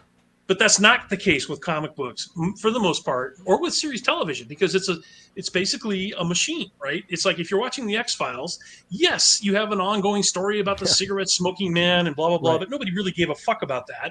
It was all about how, they did, but they gave... Right. They kind of did, but they shouldn't have because it never went anywhere and it was stupid. I know. But I know what you're saying. But it's not like Mulder at the end. Mulder at the end of episode 2 wasn't like, I wanted to believe, now I don't. I've arced. No, dude. It's like, he's Mulder. No, what was annoying was Scully's character, because she'd be like, I don't believe in any of this. And then she would see a fucking UFO land on top of her. And the next episode, she'd be like, I don't believe in any of this. And I'm like, dude, you just saw this. That writer didn't read that writer's script. Right. Well, I'll tell you what they told me that I thought was very smart. They said, you're right that the audience needs a sense of something payoff. And right? But they said, do it with the plot, do it with the side characters, do it not even with like starring side characters like Mary Jane, but have a kid at the beginning that doesn't believe Spider-Man cares about kids at low income parts of the city. And by the end, he's realized, oh shit, Spidey is here for me too. He's a hero for everybody, whatever. Right. So you're arcing, you're checking that emotional box for the audience, but you're doing it in a way that still protects the franchise. And I was like, oh, that's brilliant, right? Why is it? Don't you think? I don't really think this, but don't you think you should take a test before you can type word 1 on the goddamn internet?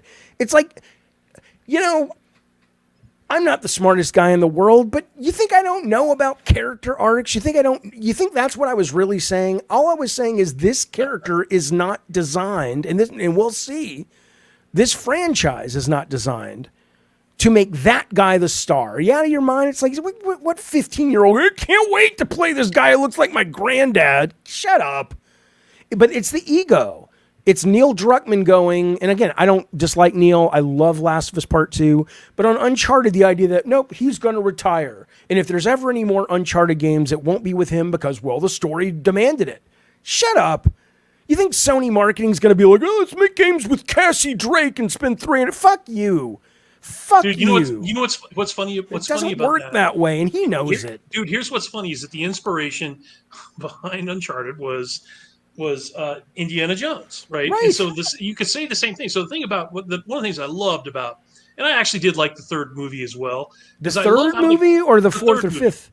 Oh, Last Crusade's great. Last Crusade's brilliant. Nobody dislikes Last Crusade for the most part. I haven't seen the last one. Was it good? Oh, terrible. The Dial of Destiny? I haven't seen it. It's depressing. It's a really...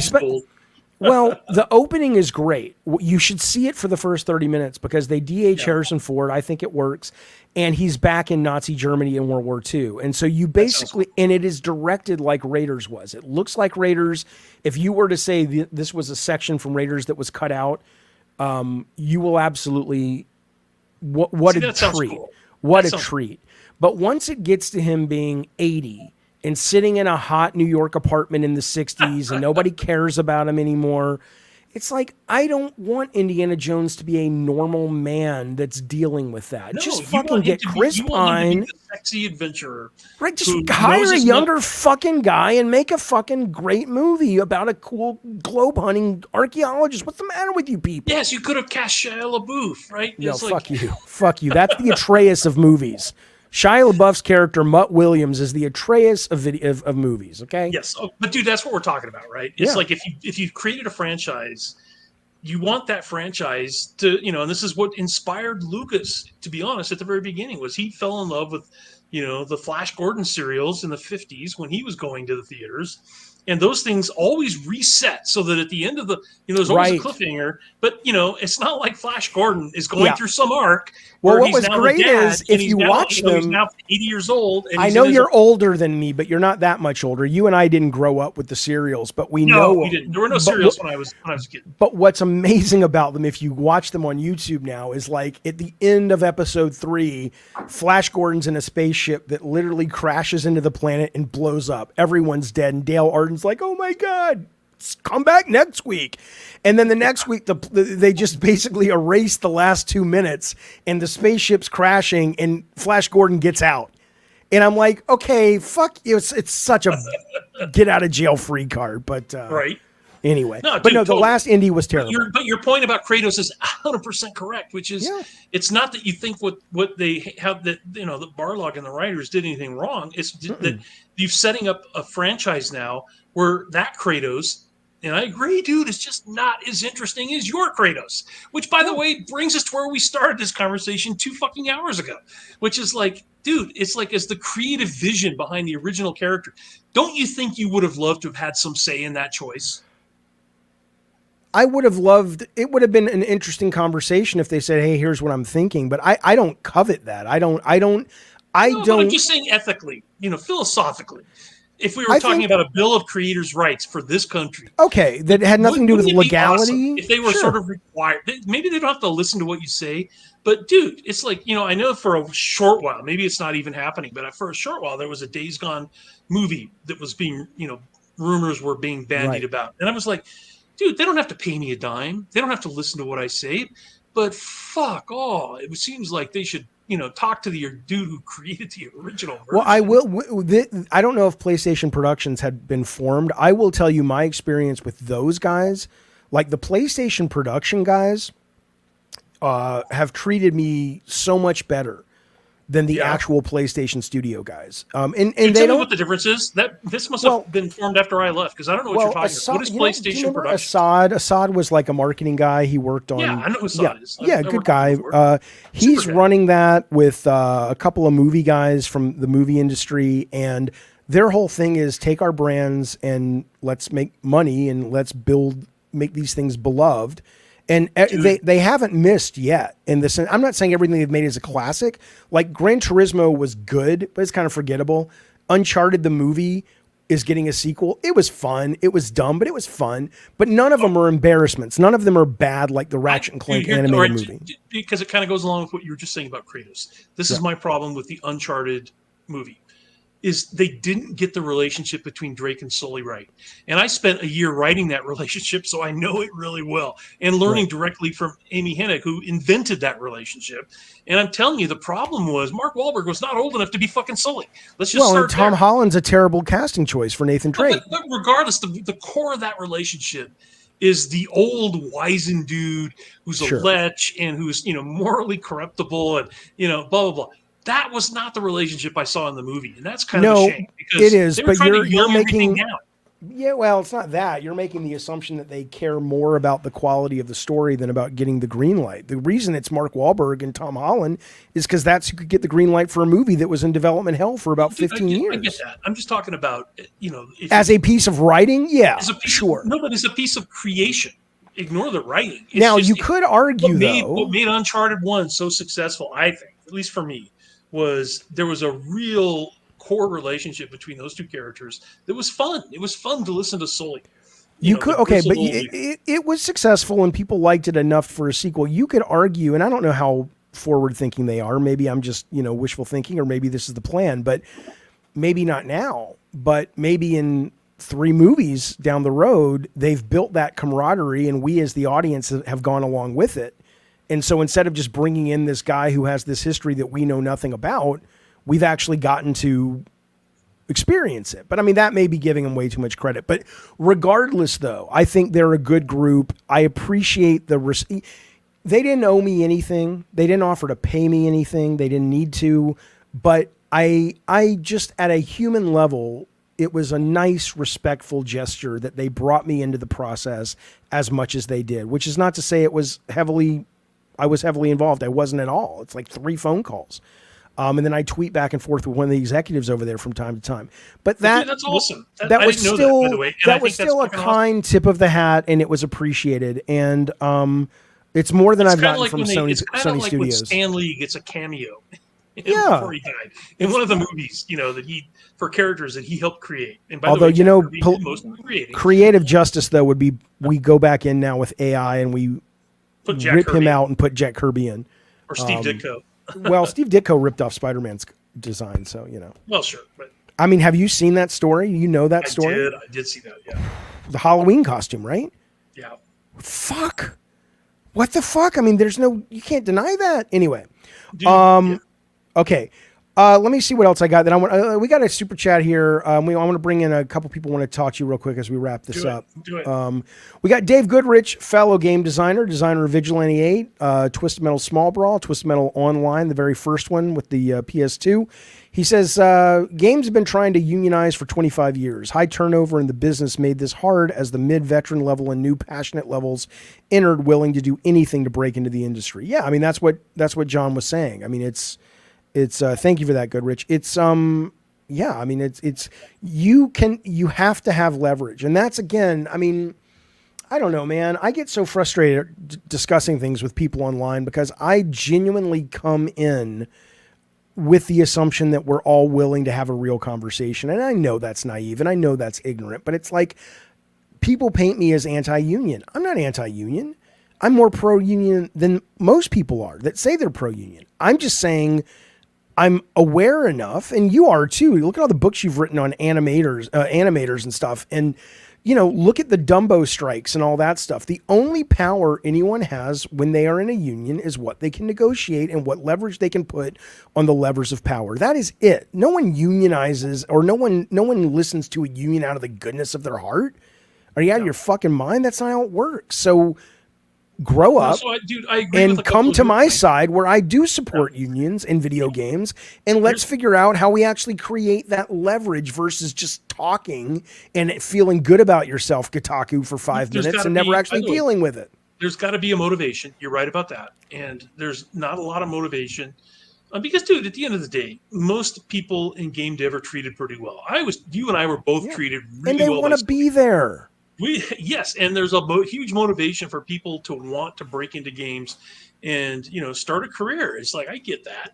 Yeah. But I think, probably what's going to motivate you is the first time you're fucking laid off. Like I said, 20,000 people lost their jobs last year, and not because they needed to, but because corporations, like Blizzard, wanted to have a higher, stock return and pay, more bonuses to their execs and their stockholders. That's not right, in my opinion.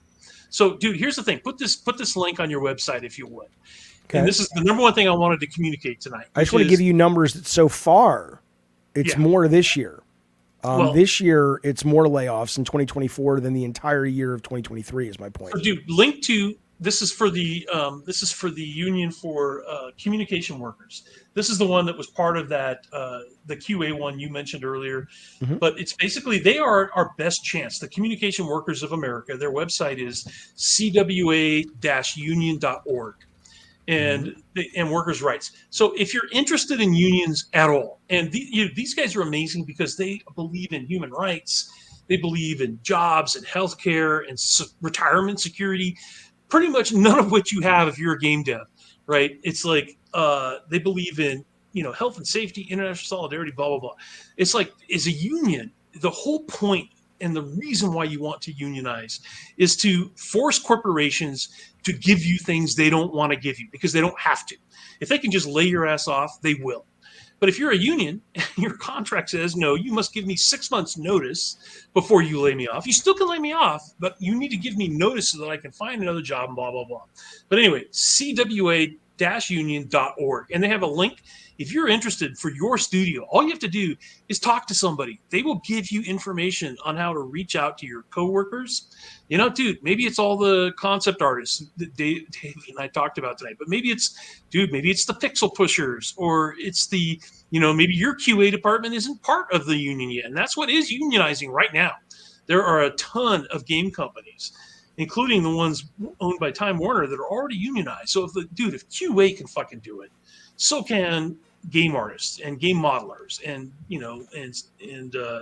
level designers. There's no reason not to. So just go to their website, look up what they offer, and maybe it's never going to happen. Maybe David Jaffe's right, and there's no motivation. It's not that. It's that yeah, but this isn't. Why would you go to a website that has not solved the problem of how to build leverage in order to get things for video game creators? It's a chicken and egg thing, dude. It's like it takes numbers. If you're running a studio, okay, so how do you? No, so how do you get the numbers? If every single designer in Ben's studio right now went to Chris Reese and said, I don't even know how many there are. Let's say there's 20 of them. And they all said, look, we've joined CWA. We're now part of this union. We demand that Sony sign this contract and treat us with the same respect that other designers get across other studios. However that's defined, He could fire them all, I think. Or maybe he couldn't. I don't think he could fire. I don't think so, but I don't think so. What are the laws in California? Because it's Sony, so it's you can't fire anybody just because they say they want to unionize, right? I don't think you can do that, right? But join the union. But here's what he can do. Yes. Yeah. Is if he says, oh, well, yeah, you can join the union, but we're not going to give you what you're asking for. And they're like, well, we won't work. He's like, you can fire him for not working.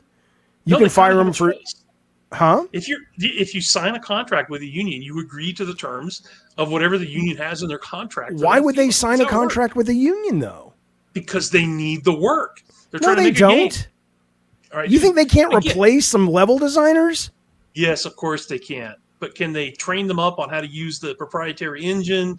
Can they get them up to speed with everything they need to know about whatever IP it is they're working on?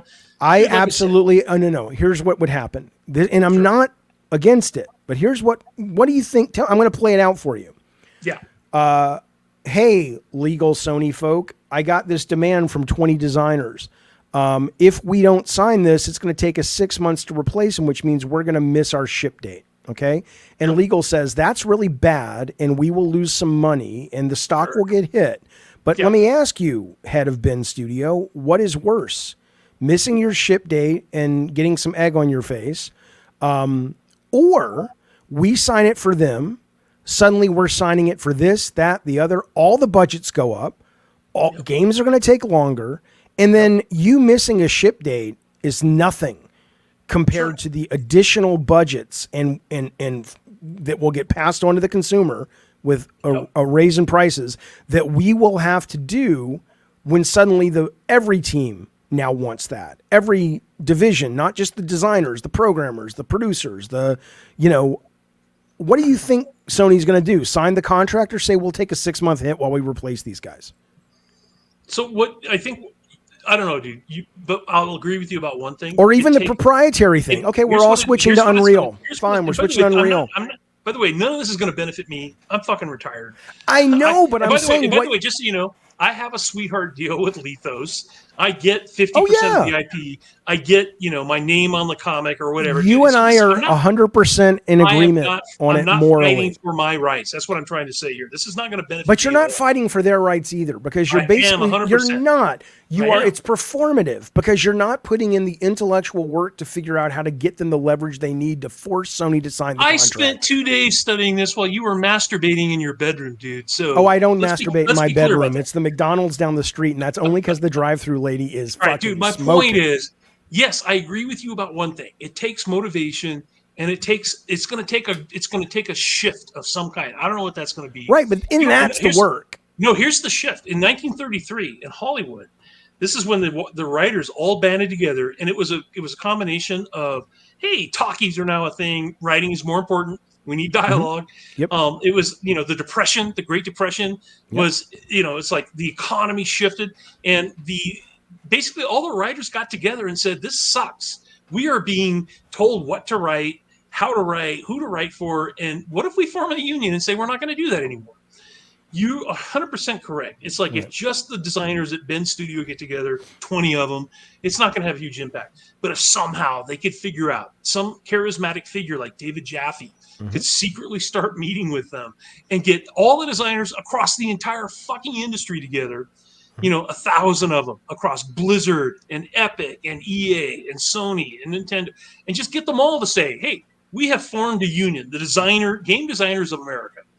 And this is going to be our rules, and none of us will work for you unless you sign this contract. We will get fair credit, right? Will not matter. We haven't talked about credit, by the way. We talked about will not matter. I'm just saying, dude. I'll give you 3 words for why it won't matter: Fortnite, Madden, Call of Duty. Because all these companies don't need designers, right? They don't need the kind of designers we're talking about. They don't need artists. They need visual artists, but. Basically the companies would say, okay, well, we're out of the storytelling game business. We make more money making, multiplayer. And by the way, those games, I think, are the ones you are talking about when you say, you just need an engine and cookie cutter bullshit. I'm talking about Days Gone that's too. What Madden is. That's what Call of Duty is. I'm talking about Days. Yes, but it's what makes them the money. I'm talking practically. Listen, Real Radic says, I think Real Radic has worked in the business. I want to say I know who that guy is. Hey, John, as the creator of Siphon Filter, how do you think a modern return to the IP could work, if at all? Can it be relevant again? I'm curious about this as well. How so? I've actually thought about this a little bit, because what's missing in the current catalog of games? Am I wrong about this? Do we have a really good, awesome, cool stealth action game? I think the last one was, you've got the last one. Splinter Cell is kind of dead. Splinter Cell, though, was 8 years ago, right? It's like I don't know that they've had a good one. I think the Hitman guys are making, Hitman's is obviously still going, and they're making James Bond, but you're right. There's not like a new cool. By the way, I loved Hitman. I love James Bond. GoldenEye was a huge inspiration for Richard Hamm in creating Siphon Filter in the first place. But I would love to see a new Siphon Filter, because I think there's room for it, because just certainly with the way the James Bond series has gone in recent years, I think that there's lots of room to make it more PC. Let's be real about that, but also to make it more interesting, like with the locations you go to, and David and I have been talking about interactivity. I think that there's imagine incorporating AI into it in a meaningful way. Like your main character has to interact with AI in a way that could make it unpredictable, and that you're using it to try to figure out a puzzle or whatever. I haven't seen a game do that yet. Like incorporate AI in a meaningful way. It's coming, and it's coming with NPCs, and I fucking love it. I love 100%. And you're a fucking writer, and you've got these fucking guys on the internet like, oh, it's terrible. It's like, it's going to take some time, but imagine being able to walk up to Sarah in Days Gone.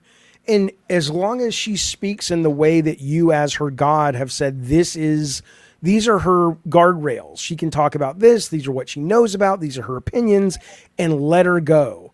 I could fucking talk to Sarah, and then maybe she doesn't want me looking at her ass. She can defend her fucking self. She doesn't need Kotaku.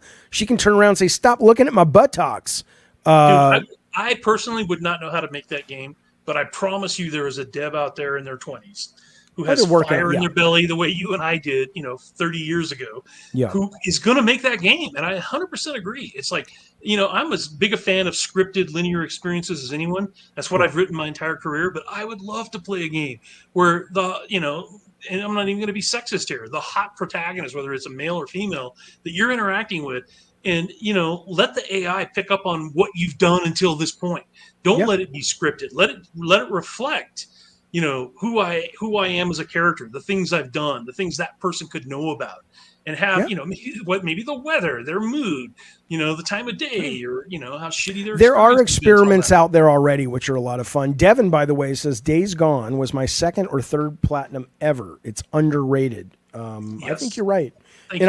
I think not to be hyperbolic, but I think gaming history will be kind to Days Gone, which doesn't pay the rent. I understand, John Garvin, but it is a nice thing. Ravnos been waiting to talk to you. Ravnos, fellow developer, is on with good Sir John Garvin. Ravnos, what's up, bud?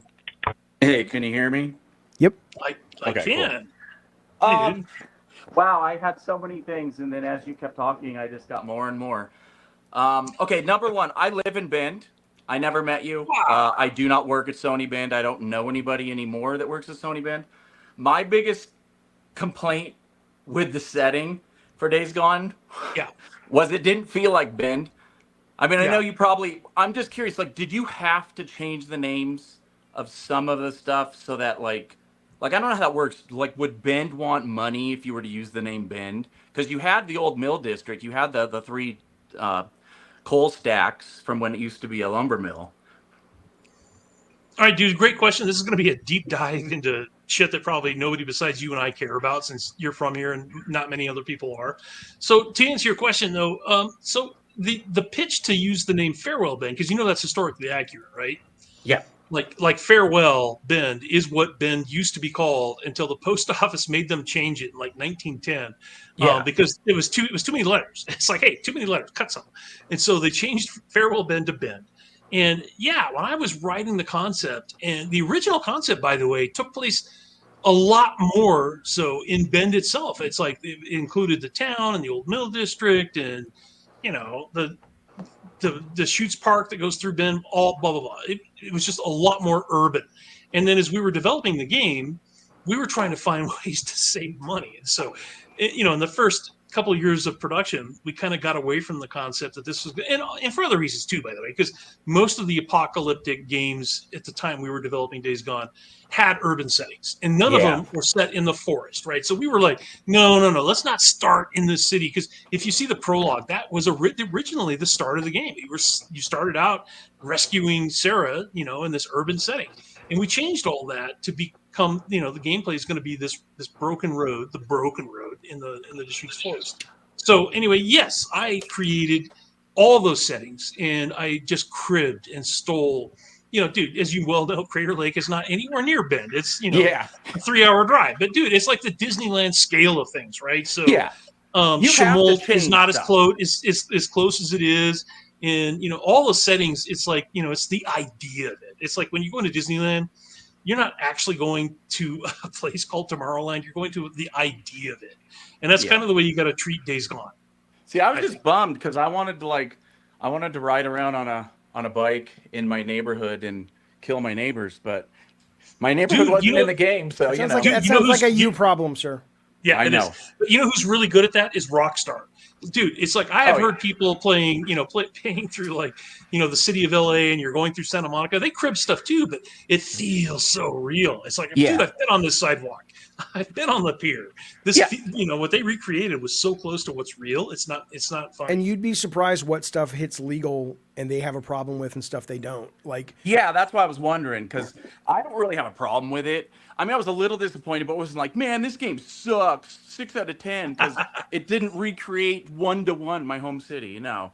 The only thing we had to change legally, by the way, I was never challenged on anything legally except specific brands for like beer bottles. At one point, we were like in negotiations with the shoots to put real beer bottles in, or real brands for the motorcycle. At one point, we were in negotiations with the Indian brand of motorcycles, and I don't know what happened to all that, but we ended up cutting out a lot of logos that were based on real brands. But that was pretty much. Did it bother you? I mean, you still live in Bend now, Ravnews? Yes. So in the game, since you could get a sense of your hometown and stuff, did it bother you that the game Days Gone, which was clearly set in your hometown or crib from your hometown, got rid of all the black people? Like, is that weird that they... No, I mean, you can ask John this. He lived in Bend while he worked at Bend Studios. There's maybe, I mean, how many black people are in the game? Aren't there like, I can think of like... Just like a half dozen named characters. That's about Bend. Yeah, yeah. I mean, to be honest with you, because I'm from Southern California, I grew up in Costa Mesa. I worked at Interplay and Blizzard. But coming here, one of the things, I remember the first time me and my wife saw a colored person, we were like, oh my God, thank God the nightmare's over, because it was so weird. You're in Central Oregon and everybody's white, and you start to just feel like you're in like the movie Get Out or something. It was so let me weird. give you some background on this, because I grew up in Oregon. I've been here for 60 plus years now. And when I grew up in Medford, Oregon, there were no black people, none. There were no people of color. The only people of color were Hispanics. And you only saw them because they were coming to pick the fruit or whatever. And it was the most racist town I've ever been. And until like 1950, the Ku Klux Klan marched in the Pear Blossom Parade in Medford, Oregon. That's a fact. Yeah. You just look up the videos and look up the images. And here's what's worse, dude. Ella Fitzgerald came to perform in Portland, Oregon in 1965 and could not get a hotel. It's like her entire band had to leave the town because she couldn't get a hotel. Medford, Oregon was a sundown city until the late 50s. A person of color had to be out of town or they would be tarred and feathered. Oregon is one of the most racist states, and 100%. It's not part of the Confederacy, by the way. It was never part of the Civil War, but it's still racist as fuck. The original state constitution would not allow former slaves to live in Oregon. Exactly. Yep. So I did not meet a person of color, by the way, until I was 30 years old and moved to Eugene, Oregon to go to graduate school. That was the first time. There were none in Southern Oregon, none. So, Ravnos, how are you getting a signal to call into this show? What do you mean, how am I getting a signal? Well, you said colored person. You must be calling from 1970. How are you able to make that work? Because I didn't mean specifically black. I meant just like literally like it has been. He's pointing out that that's kind of a racist term. Don't let the door that says cancel bitch on the way out. I'm 53. It didn't used to be. Hey, let's double team on Jaffe. What is your deal with thinking that unions, the people in the gaming industry, don't have leverage? Do you really think the service workers had leverage? No, they could easily replace maids and janitors. But guess what? When all of them said, hey, guess what? We joined a union. And then the employers realized, oh, crap. Not only are we going to have to hire all new staff, but now anybody who is in the union, we can't hire. They gave in and capitulated. Fuck the corporations. No, and dude, you're absolutely right. By the way, one of the points that Jackie missed, it's performative horseshit, and the dangerous part of what you're doing, and what people like you do, and people like Kotaku, and these people who I think mean well do, is they grab the flag, they run to the mountain, they grab the megaphone and the soapbox, and they shout about this shit, and anybody that disagrees with them is a capitalist pig, and you feel great about yourself for a couple of minutes. But when the rubber meets the road, you can't answer the real fucking question, which is why in the world, why would Sony... I'm asking the question. I asked the same one I asked to John. And I heard it earlier. So why would Sony go, you know what? We'll take a 6-month hit because it comes at the cost. If we take it now, we don't have to take a huge cost after when everyone unionizes and the budgets go up massively because anybody who works over 8 hours gets double time. Okay, hold up. Because they take a PR hit as well. That's why. Yes. Gamers don't give a shit. If the PR hit worked in games, nobody would have bought Cyberpunk or any of the Naughty Dog games or any of the God of War games. They know there's crunch out there. Nobody cares. You think they don't buy the games because there was crunch? That's going to change. I don't think unions when it does, are let me about know. ending crunch. I think unions are about ending the ability for a corporation to go, hey, you know what? We didn't hit our sales figures that we really wanted because we're so stupid. We don't realize COVID is over and that gigantic whatever reason they laid off people. Going up. Fine. Yeah, but that's not your point. Stay with your point. The reason that they don't unionize, they have no leverage. They fire people. They have tons of leverage. Keep going. Who makes the games? Does the fucking asshole who makes $25 million a year make the game? No, he sits in a desk. You're letting your emotions. You're letting your emotions get in the way. You always make it sound like the workers have no power. Because you don't offer up an answer to the question when you just.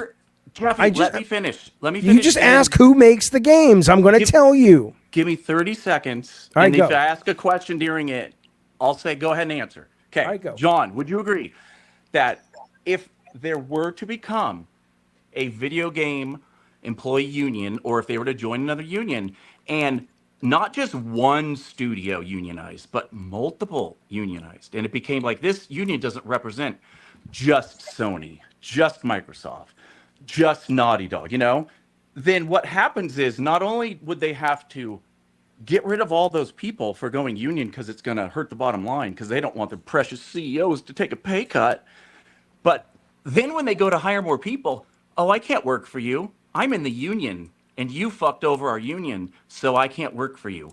And eventually, they're going to have to hire brand new scrubs that don't have their mandatory 6 years experience, 2 years as a lead whatever on a shipped product, a shipped AAA product. You won't have any of those people to hire unless you're hiring scabs. Right. Here's what I think, dude. I don't disagree with you, dude. But I kind of also agree with Jaffe. Here's the problem: it will take numbers. If you go back to, and again, I know I keep talking about this. 20 years ago, Jason Rubin talked about all this, and he really said it has to come from the creatives. The creatives, Agreed. Whether you're a designer, an artist, a programmer, QA, whatever. Well, maybe not QA, but you literally have to be willing to form a union. You have to be willing to join. You have to be willing to put your foot down. You have to be willing to have a voice. Yes. And until that happens, it's not going to happen. But I disagree with Jaffe. I agree with you that, yes, I think unions are possible once there's enough motivation for devs to join it. Yeah, I think nobody's arguing with that. Of course, if you can get the numbers, then it's great. That's all I'm saying, dude. No, it's not all you're saying. It's not. Nobody. Have you seen Norma Jean? Come on, dude. What the fuck, dude? You've seen. It's like no matter what union we're talking about, it takes the numbers. You've got to. Of course, it takes the numbers. That's not the issue. The issue is you can't get the numbers because the people that you need to join are being given these sweetheart deals because they don't. That's not what you've said. I will play it back. You said they're all fucking replaceable. The QA guys. I can replace you. I can take these 20 devs and I can replace them. It's a 6-month hit. And it's a 6-month hit. That's right. And what this dude is saying, which I agree with, is if you had to replace them, but they're also a member of the union, you're not going to be able to replace them. Because the union contract would say you're a scab if you go to work for this company after they fired all these guys who were also a member of the union. That's 100%. The key. It's not the key because your scenario you just painted assumes that you've got all of these people that are in on it and are in the union. That's what we just said. You have to but have you can't get that. Jaffe. Eventually, though. Why? Eventually. What's going to change that's going to make Here's what's going to change. Somebody's going to be listening to this podcast, some designer at Ben's studio or someone else, and they're going to call this United Communication Workers Union, and they're going to get a pamphlet or a packet, and they're going to say, look, just slip this onto the desk of the other 20 designers in your studio. And then, let's just start talking. It's like, wouldn't you guys rather work under a contract where you're guaranteed 6 months if you're going to be laid off, or you're guaranteed a credit? By the way, dude, when you were working at Sony... But you're asking that, who wouldn't say yes to that? Of course the answer is yes. How many people quit working on God of War that you stuck under special thanks? I didn't. I gave everybody none. I was always about None? credits. Dude, that's a huge thing in the industry. Great, though. but you're not. That's not the point, though. Of course, we all A agree. union contract could fix that. Of course, that's like yes. I don't dislike unions. I don't think the game industry would not. I think it would be a much better place to work if we had unions. That's good. I'm saying We agree. yes, but what we don't agree on, and what I don't agree with Ravenos is to get the numbers requires people who are very well paid and who are totally compensated in all kinds of ways to say, as much as I like that, as much as my family likes that, as much as the bank that pays my mortgage likes that, or I pay my mortgage to likes that, I don't like the way you're treating us. And Not thus, true. I'm going to take the hit. You're 100% incorrect. Why? The Grip and Gaffers Union in Hollywood has no people of name recognition, none whatsoever. It's just a lot of people who are skilled workers who decided enough is enough. We want these hours, we want this pay, we want this credit, and none of those people are the people you're describing. They're basically a blue collar union of workers, and they have a fucking union, dude, and they are but if they don't show up, right? Because my brother used to be in the film industry. He was in the camera union. He was a first assistant camera on movies and TV shows. That's cool. If you don't show up in Hollywood or at the hotels, those things don't operate, right? Yeah. You can't outsource that. If a group of designers don't show up at Bend, just call one of the many design consultancy firms overseas and say, "Look, here's our situation. Help us out." It doesn't work, dude. We tried that on Days Gone. We used a firm. Man, in look what Canada. happened. Look what happened. It failed. Okay. It fucking failed because we had an outsourcing team that was going to design our entire animal system. They designed the way the cougars and bears and blah blah blah. So they suck. Don't hire them again. They sucked. That's name a game that you're aware of where outsourcing design has ever worked. Almost every Ubisoft game. Every Ubisoft game is. Those all suck. And they sell most of brilliant. by the way, most of them aren't outsourced. They're actually using 3 or 4 internal studios to design different. But they're outsourced, meaning that they're not in the same space. They're all over the world working on those but they're games. Professional. I'm just saying you cannot outsource design. I've never seen it work. Never. And I've been in the industry for 30 years. Well, I mean, again, I think if you're talking about, it depends on the kind of, here's the deal. There are games that are the most lucrative games on the market that you can outsource design to or have AI do it sooner than later. How much design does it take to make a Fortnite level? Come on. I know, but if you're Sony, what are you going to do? You're going to go, you know what we should do? Let's suddenly start jacking our budgets up from 300 million Guess to what? to Sony's 400 not million. making Fortnite. Sony's making Uncharted. You think and they Siphon wouldn't Filter want to, and though? And dude, they're making story-based games. But that's what Sony's making.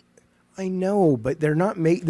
You think the stockholders of Sony would go, we were making those out of the goodness of our whole heart? They're making those because that's the bed. Right. So if they could have Fortnite, they would. Right. Sure. And so if it turns out they go, hey, we're going to start having to spend 600 million instead of 400 million on our games for PS6. By the way, they're trying to have Fortnite. That's why they're moving to games as a service. I understand. I understand. But what I'm saying is if you're going to ask them to spend 600 million or the stockholders only have to spend 180 million and the games aren't as artistic, but shit, Fortnite sells more than Days Gone. Let's go with that. I'm just being practical. I'm not saying I don't agree with it.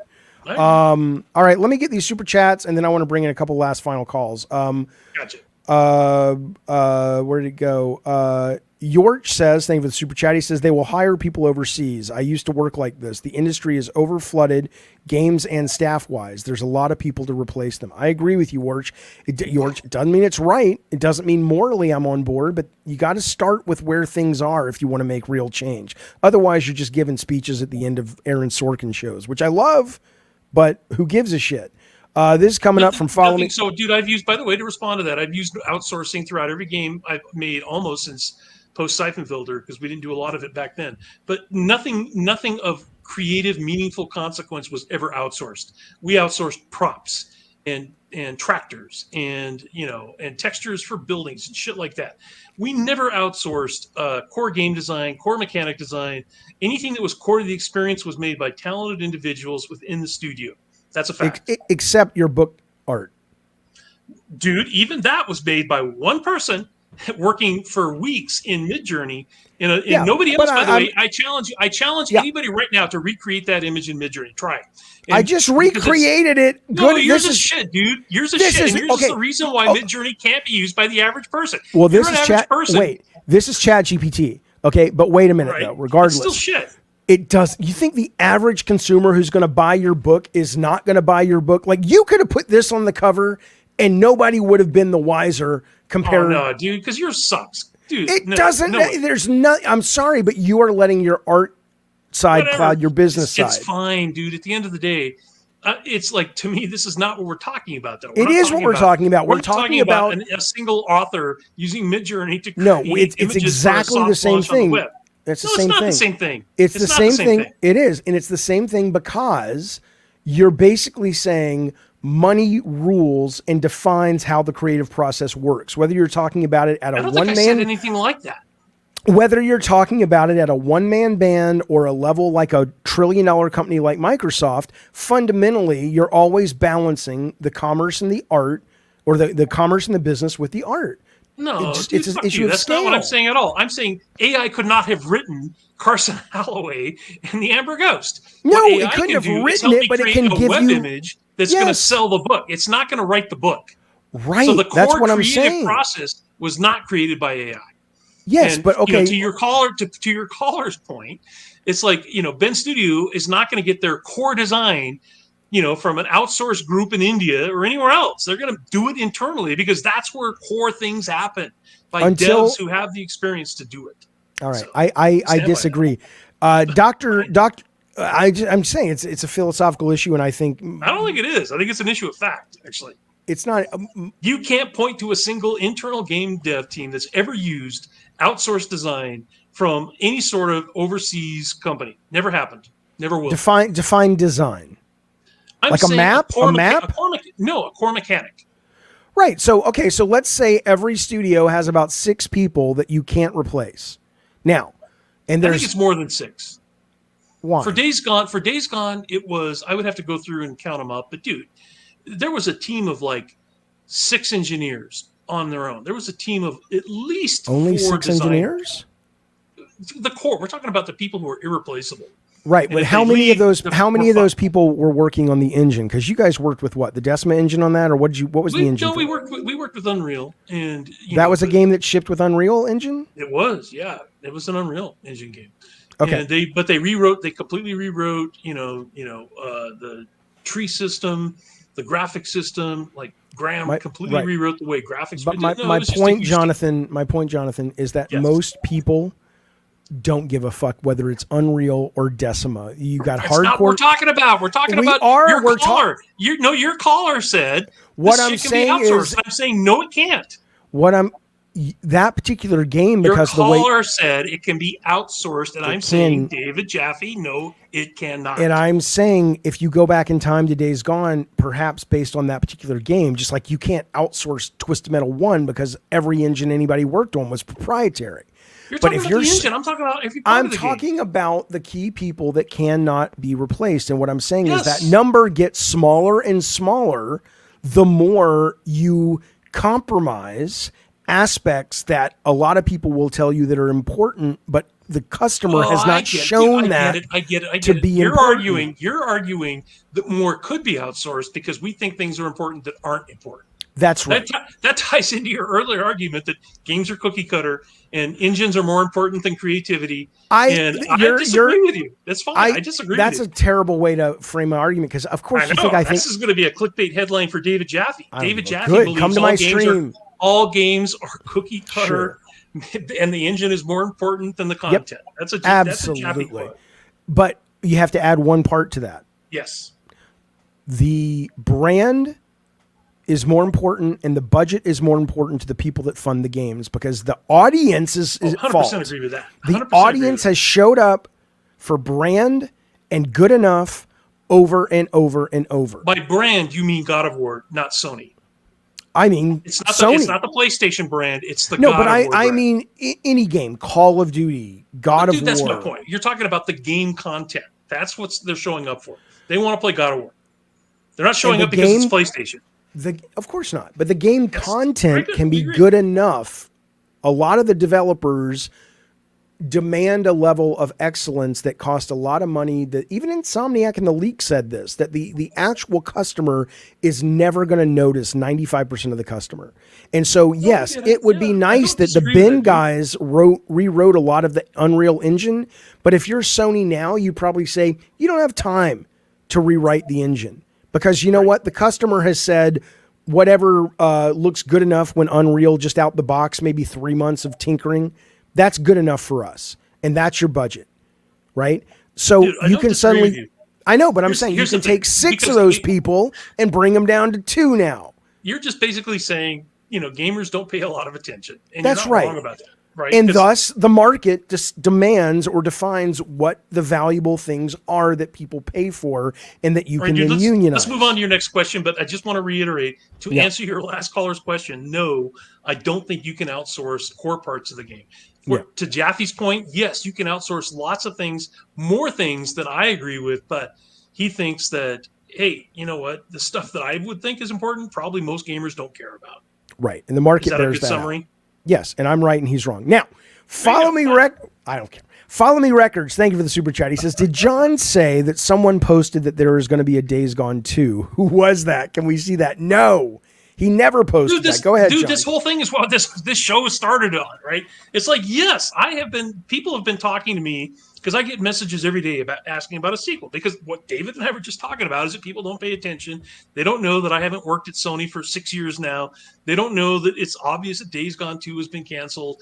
People are coming into it late to the game. I think people are playing the game for the first time and they're finishing it. They're like, I loved it. I want to play the sequel. I want more. Yeah. Right. So, so I think I was responded to one gamer's question about, hey, I don't even remember what their question was, but I just responded and said, yeah, dude, of course I was working on a sequel, because I was there for weeks after Days Gone.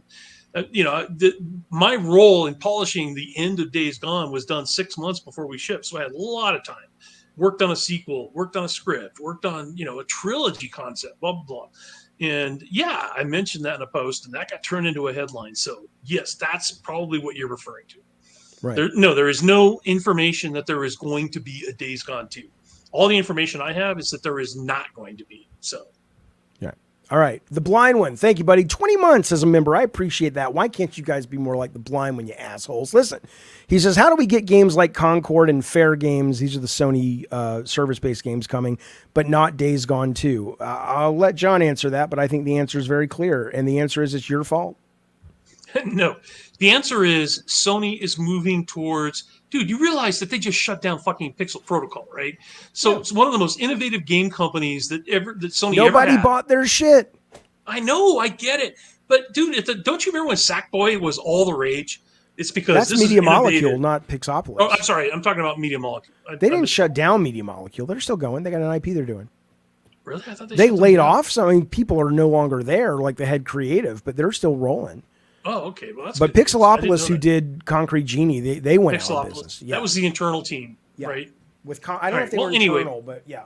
My point is that, it's like David and I have been talking about the logistics of commerce versus creativity. And dude, I remember going to Greenlight meetings, through many years to answer some questions that I'm sure are coming up, Jaffe, about, the early days of PlayStation. Dude, I remember going to... these worldwide meetings that were set up. I think you were at a number of them, where they would showcase these amazing, innovative, creative games that never sold. Right, mm-hmm.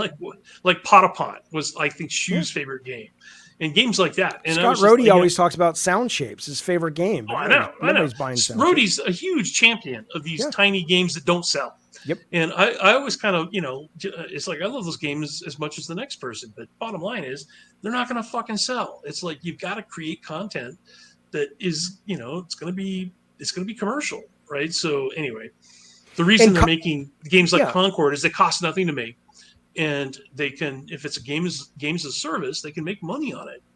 Right, and they can make a lot more than they would make off of a Days Gone 2. And let me speak to Concord, though, because Concord is, again, I don't know if Concord is going to be good, bad, or otherwise, but the pedigree of that team is pretty fucking impressive. You've got guys from Call of Duty, from Halo, from about 3 or 4 other really big shooters. Sony doesn't have that. They don't have an owned IP that is a competitive service-based shooter. And yes, does it look generic? Of course. Do I think the Marvel people have a lawsuit waiting to happen with the ripoff of Guardians of the Galaxy IP? Of course.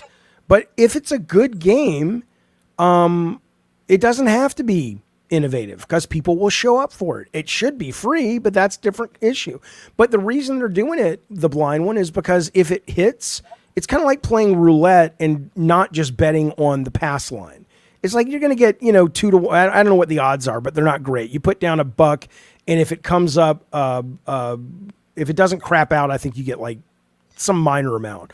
Or you can put your chips out on specific numbers or areas of the roulette table. And if that hits, you're off to the fucking races for a long time. You can get hookers and cocaine till the cows come home. So that's why. Guess what, dude? You know why Sony doesn't have that IP? Because they shut down Zipper Interactive and they no longer have SOCOM as a franchise. Oh, yeah. Well, I mean, now, one of the biggest mistakes I think that Sony ever made. Again, we're talking about, creators' rights and how there should be a bill of rights for creators to have some.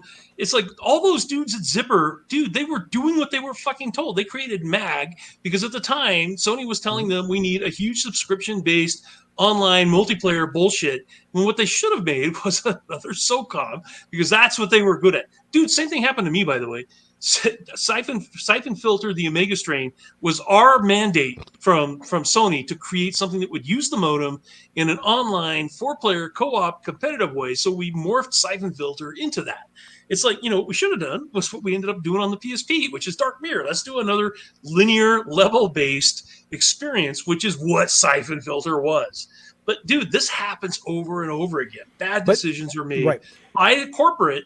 And, as creators, we don't have any say a lot of times. Okay, but so, I want to push back only tiny on this because I agree with what you're saying, but I also think the narrative that often is allowed to bubble up from that is if they would just leave us alone, we know better. And the most success I've had in video games has been when I have had a very good relationship with the marketing lead, where I could tell them to go fuck themselves and they could say, Jaffe, that's great, but your vision is wonderful, but in these places you're going to hurt your sales. And I think it's a wonderful, important relationship. And a lot of times, again, it goes back to kind of the carrying the flag and being on the soapbox. It's fun to say, let the creatives run the asylum because we know better and they're just empty suits. And there's a lot of truth to that. But there's also a lot of truth to that if you give creatives the freedom to do exactly what they want to do and they're not paying attention to the market, you end up with things where everybody's out of a job. You end up with Fortnite. And you're suddenly making billions of dollars a month, and everybody's trying to copy you. That's what you end up with. If you do what? If you create Fortnite, right? If you happen to be on the winning end of whatever your idea is, and it's what is going to create the next wave in what gamers want, then you win.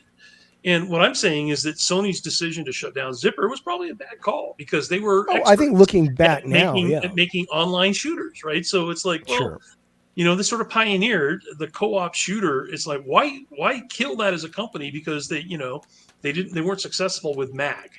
Yeah, I mean, I think there's truth there. I mean, I do think, to be fair to Fortnite was basically a bomb when it came out as a PvE experience selling for $60. And then they looked at PUBG and said, that's the sex, that's the magic, let's go do that. And they pivoted really fast. I mean, Yorch, thank you for the super chat. He says, looks like your problem was hiring or handing over or following up or even choosing what work you will outsource. I've done it and still do it. So he says you're a goddamn liar, John Garvin. You got to take that shit about outsourcing. He says it looks like your problem was hiring or handing over or following up or even choosing what work you would choose to outsource to begin with. I've done it and I still do it. Yeah, I mean, your mileage is going to vary. It depends on the number of things. Have him specify what he outsourced. What I said was no one has outsourced a game mechanic that is core to the game.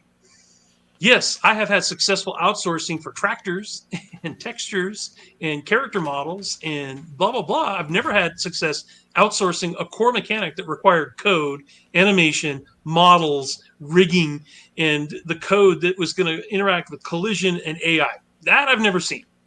That has to be core to the engine and core to whoever's internally working on it. Prove me wrong, Mr. Caller. You do agree, though, that as we get more and more with AI and off-the-shelf solutions, though, we are getting more to an almost plug-and-play model of... I don't agree with that at all, dude. We were working with Unreal, which was plug-and-play.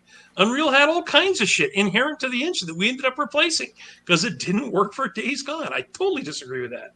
I think it's going to make it worse. I think what you're going to find is lots of devs, especially indies, are going to hear you and go, yes, Jaffe's right. We can just get our AI and outsource that. I'm like, sure, you try it. Go for that. Well, again, it depends what you're making. I think if you're trying to actually make something that is a third-person action shooter with AI that you have to interact with. Let's just keep it simple, right? I think we're at the point that if I was going to basically try to remake Uncharted 2 in terms of its AI, I could probably get that off the shelf at this point, and it would be more than good enough, probably better. Yeah, maybe. But it's not going to be where the AAA 10-year-old game. Right. But if you're talking about an indie game, their secret sauce, and this is why I do think your theory about creators' rights applies more to them and AA, is that if I'm going to go out today and try to make a game built on the play mechanics bones of a 10-year-old game or 15-year-old game, that I've got to figure out using my creativity, which I can outsource, why somebody would play that. Why you care, right? Right. And I could do that. I think whether it's the narrative or the puzzles. So, have you spent any time in Unity, by the way? Have you spent any time? Yeah, we made Drawn to Death in Unity, which was a terrible mistake. So, So for the last year, I haven't played with it in a few months. So maybe some more off the shelf packages have come out. But I looked at all the packages for AI and physics and collision and interactivity, blah blah blah. And yes, you could make a very generic game. You absolutely could, but you're not going to make a good game. I don't agree with either one of those things. I think if you're talking about, like, if I think about it, it's basically the Marvel method, right? In some ways, if I came to you, John Garvin, and I said, look, we have made, I'll give you a great example. There's a game called, what is that game called? It's called, it's a wonderful, one of the best first-person shooters on PC I've ever played. Bullet time, and it feels like you're in an action movie, and it didn't really sell at all. And I was so frustrated. And it's like, but when I looked at it, I was like, yeah, but thematically it's incredibly unmemorable. And it's not that it's ugly. It's a very pretty game, but it doesn't have any emotional hook. What is this game called? You guys, I love this thing. Anyway, I've had the developer on. If somebody came to you and said, Garvin, here's this game. It's fucking awesome, but we need to make it marketable. Can you write it and change the enemies and redesign some of the conceptual weapons and rethink what this is? Could you not do that? That would be a blast to do. I think you'd be great at that. Oh no, dude! I would totally use ChatGPT and Midjourney to do that. I don't care what you use, but the job would be a fun job, and you could actually make it more compelling. And that's what I'm saying is, if you're a good creative, you can take a generic structure, sure, of course, and give it commercial and artistic flourish to the point that it becomes a hit. Absolutely, that's what people buy things for. All right, John, time to thank you. Follow me. Time to grab the minigun and pay a visit to Bins. Oh, come on! I'm not even reading that. Horrible. No. Follow me records. Shame on you. That's horrible. I'm tired, but thank you for the money, I guess. Oh, man. Daxter, thank you, buddy. 12 months. He says, I'm tired of seeing futuristic high-tech alien shooters that have no memorable story. So many games like that right now, and it's boring. Yeah, Daxter, I mean, again, vote with your wallet. I'm with you. I can't, my English major mind won't allow me to continue without letting you know that there's no such thing as a rememberable story. Dude, can I ask you something real quick? Because I think this would tie into your experience with gaming the same way as mine, which is, in my opinion, and I could be wrong about the number, but in my opinion, if you're creating a game where the primary... Thank you, Daxter. Keep going, John. Sorry. Where the primary interaction is blowing shit up and killing things, you've really only got 6 options. You've got zombies, which is what I went with on Days Gone. You've got the supernatural, angels, demons, or whatever, like Demon Souls. You've got You've got human beings, which is what you've got in Call of Duty.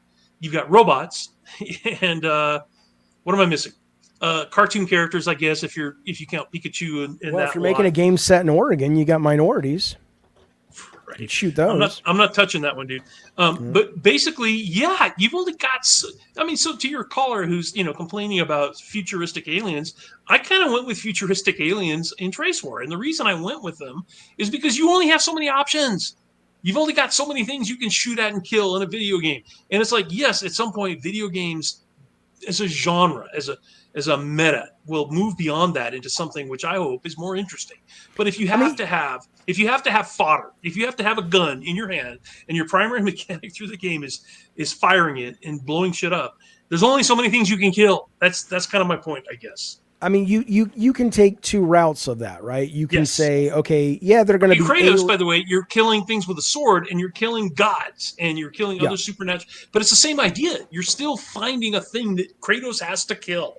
Yeah. And if it's Twisted Metal, you're killing other cars, right? I think your job and my job is to say, okay, well, if they're going to be aliens, there are two jobs there. Job number one is conceptually and visually, how do I make them feel unique and fresh? Please, no more bugs. Please, no more fucking bugs.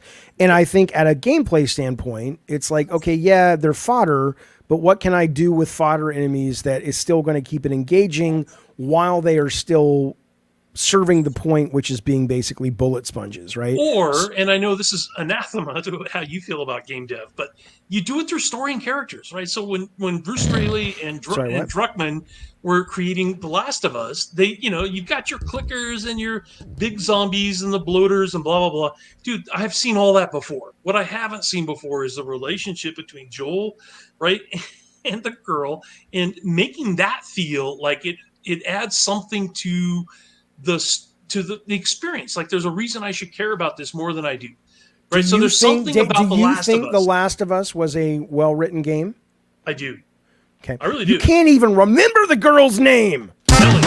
Ellie. I'm going to cut Ellie? that, so it's going to sound Ellie, like you can't. It is Ellie. Yeah, I'm just fucking with you. Okay. No, dude, I remember. I was just trying to emphasize the fact that it was a girl, because that's kind of unique too, right? Like the father-daughter relationship, which I thought it was great. I loved it, especially the second one. D-Truck says super hot. Oh, the game super hot. No, it wasn't called Super Hot. He's talking about the game I was trying to turn you on to, which is just phenomenal. He paid $1.99 to say that. He's a good soldier. He knows I'm saving up for gastric bypass. So I appreciate these drugs. Thanks, buddy. All right, let me bring in these calls. I appreciate it, you guys. Very kind. Severed Steel, gun. Yes, Severed Steel is what it's called. It's delightful. It's so good. And I was doing some consulting with this company in Poland, and I said to them, and he just wasn't really interested in getting involved this way, but I said, would it be possible for us to basically license that game and let us just reskin it, because it could be a massive hit if we theme it more like, a horror-based game meets John Wick, or, something more gamer-centric and less sort of just hard to market. And there was a lot of reasons it didn't happen, but it was brilliant. All right, this is Mr. Guy. He's been waiting a long time to talk to you. Mr. Guy, you're on with Johnny JG Garvin. A technical question real quick, Jaffe. How come they don't have video? Like, I'd like to see their faces. Because they don't want to show video. That you can call in and just. Sorry, what's up, buddy? Hey, how's it going? I don't want my face to be seen. Sorry, man. What's the matter with you? What's the matter with you? You got some weird. Jaffe was too cheap to pay for the streaming bandwidth. Yeah, that's exactly. No, I just I'll even at work. I just don't like to have my camera on. So what's up, baby?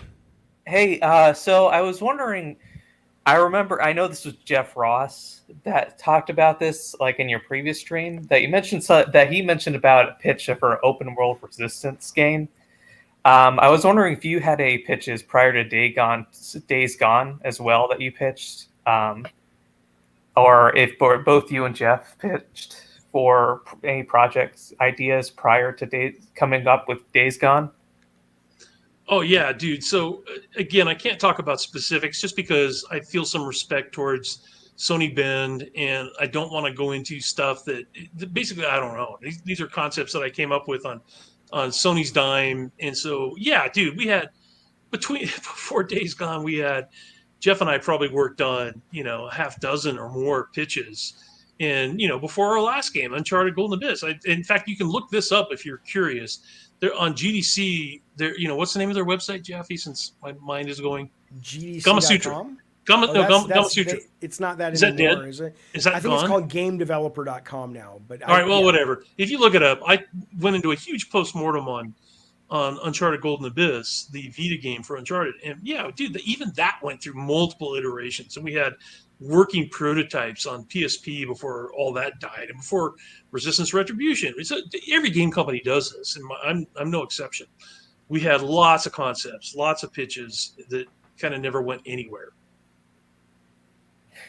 Okay, and I was curious. The other thing I was wondering, when you were directing a game, or I guess when it comes to, and David, you can answer this as well, but when it comes to like gameplay complexity and things like that, how do you normally approach that, or where's the decision making that comes into, hey, we don't want to make this, or we want to make? I know some of it probably comes down to like budget or time or things like that, but how do you determine the vision in terms of gameplay? Like, okay, we want it to be this kind of thing. We want these kind of systems in the game, and we don't want it to be something or any more complex than this or anything like that. How do you do it? Where's the decision?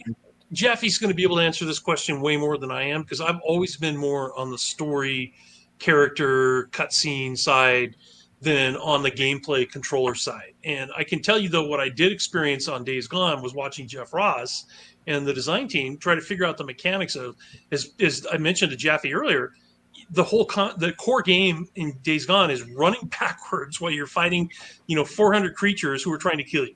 And so, think about that for a second. You've got the controller, you got the camera you got to deal with. How do you make it fun to be running away from something and trying to find ways to kill this vast mob of creatures that are chasing you? And that was a challenge. I mean, it took them, 3 or 4 years to figure that out, because, it's like what they landed on was this idea that the environment would be interesting enough that the character could, tip barrels over and plant bombs and, and drop, stacks of logs and climb up on something and get a thing and have a moment where you can like slow them down enough to turn around and shoot a bunch of times. So, as a core gameplay mechanic, that was something that just took time. I guess that's my takeaways. This stuff is the stuff you can't do on paper. You have to do it while you have an engine that actually fucking works, right? So that you can play it and play it and play it and play it. And that's the only way it gets done. Jeffy, what do you think about that? Well, it's gotten hard. Hey, she can get up there if you want. You can get up there. It's gotten difficult for me in the sense that, like, on God of War, for example, like on Twisted Metal 1 and 2 and Black, I didn't think about it. I was just like, am I having fun? Is Scott having fun? Is this working? And then we'd play it in focus test, and anything that was really bad, we'd fix, or we'd try to. God of War, we've play tested the shit out of that, and I really wanted that game to be finishable, and I wanted it to be like a movie. I wanted it to be very accessible, and so it was tuned with that in mind. But once I got into Twisted Metal 2012 and Drawn to Death, those were really hard because the player base was changing. And if you listen to them, whether you were listening to fighting game fans or you were listening to just sort of shooter fans, they had advanced to a level of nuance and strategy and tactics that I tried to design for. But both of those games, which I think was some of the best creative intellectual game design I had done, I was really poor at building the shallow end of the pool. And I'll give you a great example. In Drawn to Death, the characters and how you did all of their moves, and there were many, were character by character. So people's specials would get button inputted differently depending on what I needed you to do with them and whatnot. And I thought that was cool because we were in a time of, there was a lot of gamers loving Dota 2 and loving League of Legends, and the idea of every character really feels so different, and people are learning to watch willing to watch tutorials, and they're willing to learn. And But what I should have done looking back now on Drawn to Death is every character special should have been R1. Their alt should have been R1 plus triangle. And yes, the moves and what they did should have been different. And how they brought different tactics to the battlefield should have been different.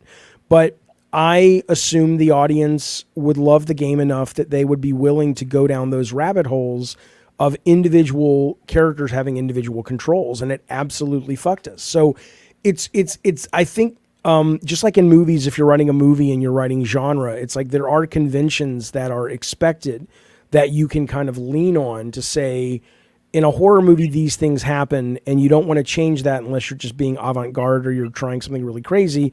But here's the places that you can innovate. I should have done that with Drawn to Death and Twisted Metal, but you don't know what you don't know. And I had never really designed games for online communities before. So I think every game is different. It's important to know what your North Star is, though, is what I would say, in terms of making those decisions. And I appreciate the question, Mr. Guy. Thank you for calling.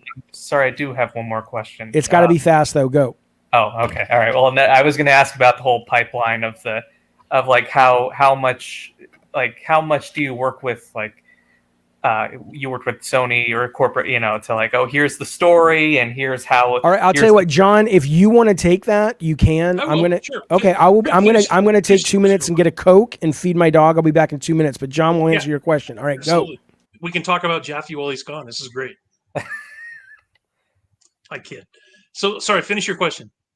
Well, I was just curious about I guess the whole pipeline of here's the story, development, and here are the characters, and how did that relationship between you and the higher ups or whoever, in terms of, okay, well, we like that but we don't like this, or how did that usually turn in terms of how the story or characters kind of developed or shaped as you were making the game? So I'm not sure if I can answer that any amount of time we have, but I can basically give you an overall sort of outline. Every game I ever worked on with Sony, and this didn't change, by the way, very much in the 25 years I pitched games and made games. It's like you start with a concept. The concept has to have every single PowerPoint I ever did at Sony, and I'm sure this is true across all studios, had to have what is the core environment, the core characters, the core gameplay mechanics, the core set pieces. These were things that had to have their own slides on a PowerPoint. So it was all equally important. You had to have a character. So for Days Gone, we had Deacon St. John and what his emotional connection to the player was going to be.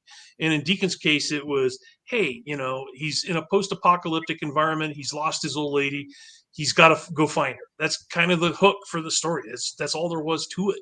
It was a very simple story pitch in terms of the compelling nature of the character is that he's an outlaw biker, which gives him some skills that would allow him to survive in, a freaker infested rural Oregon. But then on top of that, we had to have a demo that we had honestly working on the PS Vita very early of the Horde. And the Horde is what drove the technology. So, I talked about this a little bit with Jaffe earlier, but games is more than just story and character and setting. It's also technology and innovation.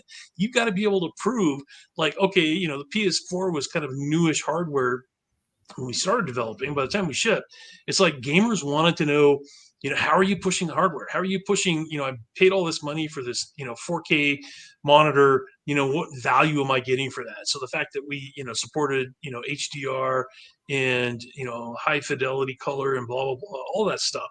So the pitch had to have that as well as just the sort of scope of the game. What's the experience going to be? Is it what's the genre? Okay, it's open world. It's set in rural Oregon.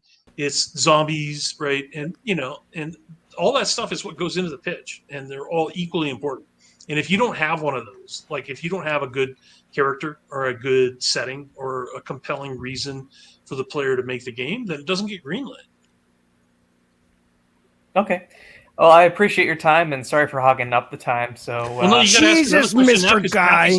Jaffe's not back yet. Oh, wait, Jaffe is back. Fuck. Mr. Guy, thanks for waiting all that time. I appreciate it, buddy. Okay. All right.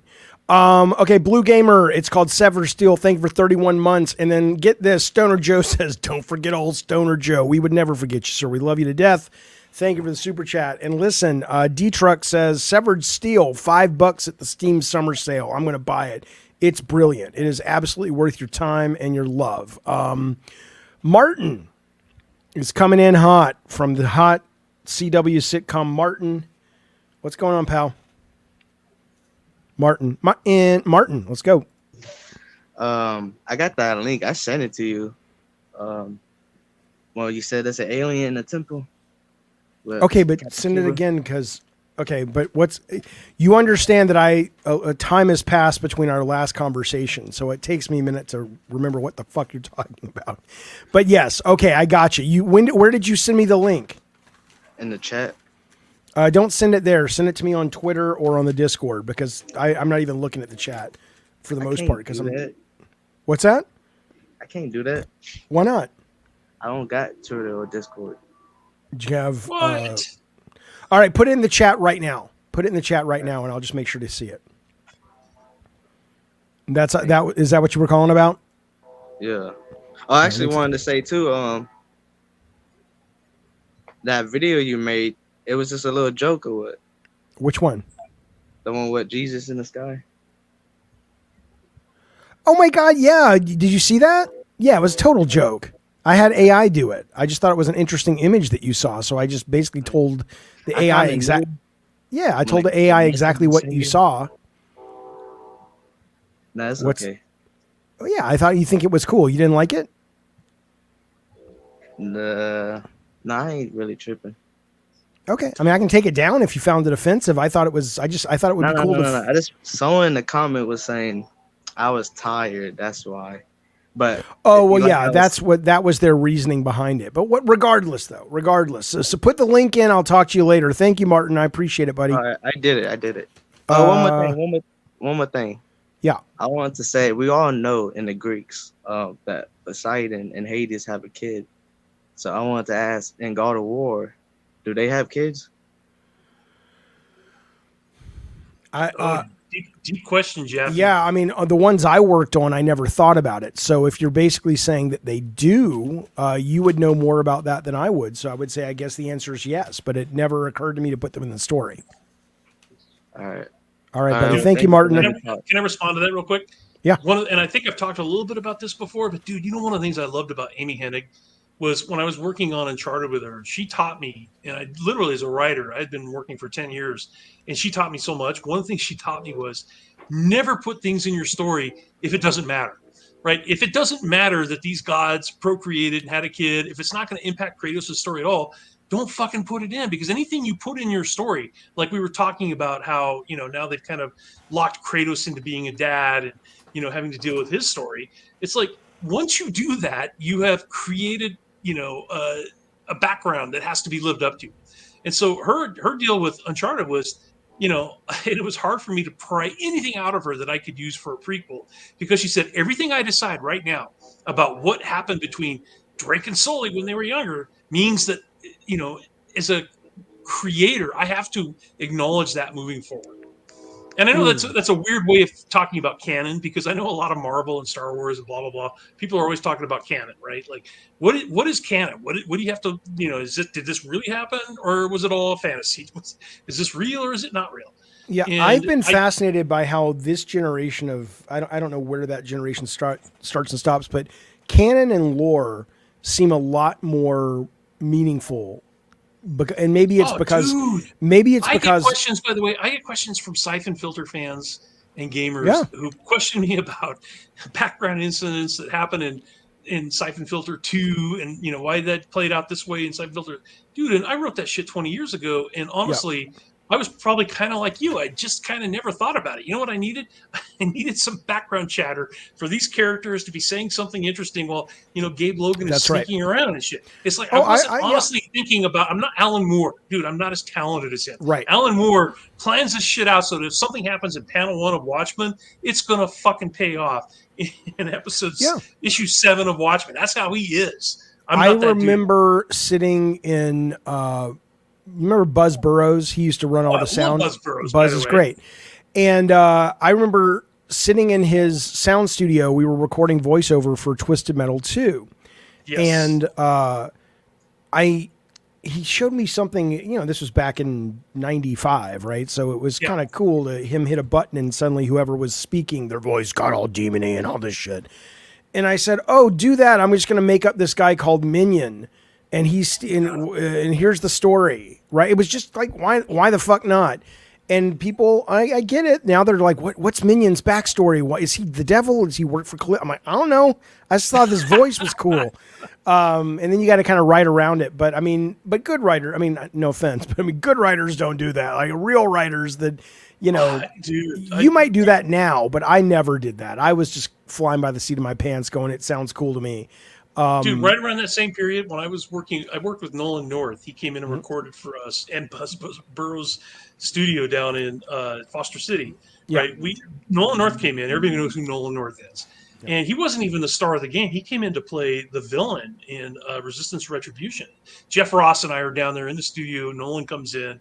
And we just had him start riffing on a bunch of shit.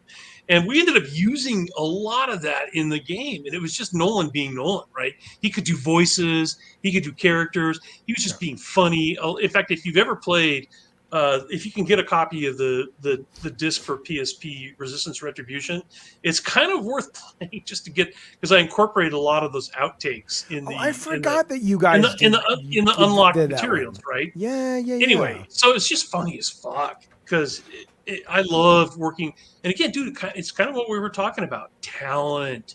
You've got, dude, there's a reason why Nolan North is in everything, right? Because he's just super talented. Who's the guy who played Joel again? He's been in every fucking thing also. Troy Baker. Troy Baker, yes. Dude, he started in everything, and it's just because he's so good. And those guys can bring a lot to the table in terms of ideas, I agree. voiceovers, 100%. characters. Hey, Martin. Yeah. I got your link, but it's not time coded. Can you just tell me where to search for that? Don't just text me. You say it at 38 minutes and 40 seconds. All right. I'll look at it then. All right. Thanks, buddy. All right, hold on. You said God of War is making a season. And I just wanted to say, I think Aquaman will play a good Kratos. Oh, what's that guy's name? Jason Momoa? I think so in the new one. Yeah, I like him as Kratos better than anybody that's certainly better than The Rock. Yeah, I'd go with that. I could make that work. All right, buddy. Thank you, Martin. All right. All right, Sal, last call of the day. Sal, you're on with Good Sir John Garvin. What's up, baby? Hello, Jeffy, and hello, John. I wanted to ask about Litos Entertainment and regarding the NFT, how that is evolving right now. Dude, that's a question you would really have to ask Mike Bumbauer, the CEO and sort of head of Lethos. I know it's moving along really well. Those guys are working on so many different projects. Yes, they're working with Hedera. They're hand in hand because Mike really believes in blockchain and what Hedera is doing in terms of the value that can be added to a gaming experience. And dude, it's not just about making money digitally. It's about creating value in the gaming experience. So it's been a few months since I talked about this, but they really believe that, for example, in Trace War, the fact that you can digitally own your assets, which if you're playing any online game that has digital downloads or skins or, any microtransactional kinds of things, I'm playing the fuck out of Path of Exile right now. It's a game I've been playing for going on 15 years, and I love that game. And I've got, I support them every now and then with buying, whale items like skins or, special animations or whatever. But if that company ever folds, those items are gone forever. They live on their servers and nowhere else.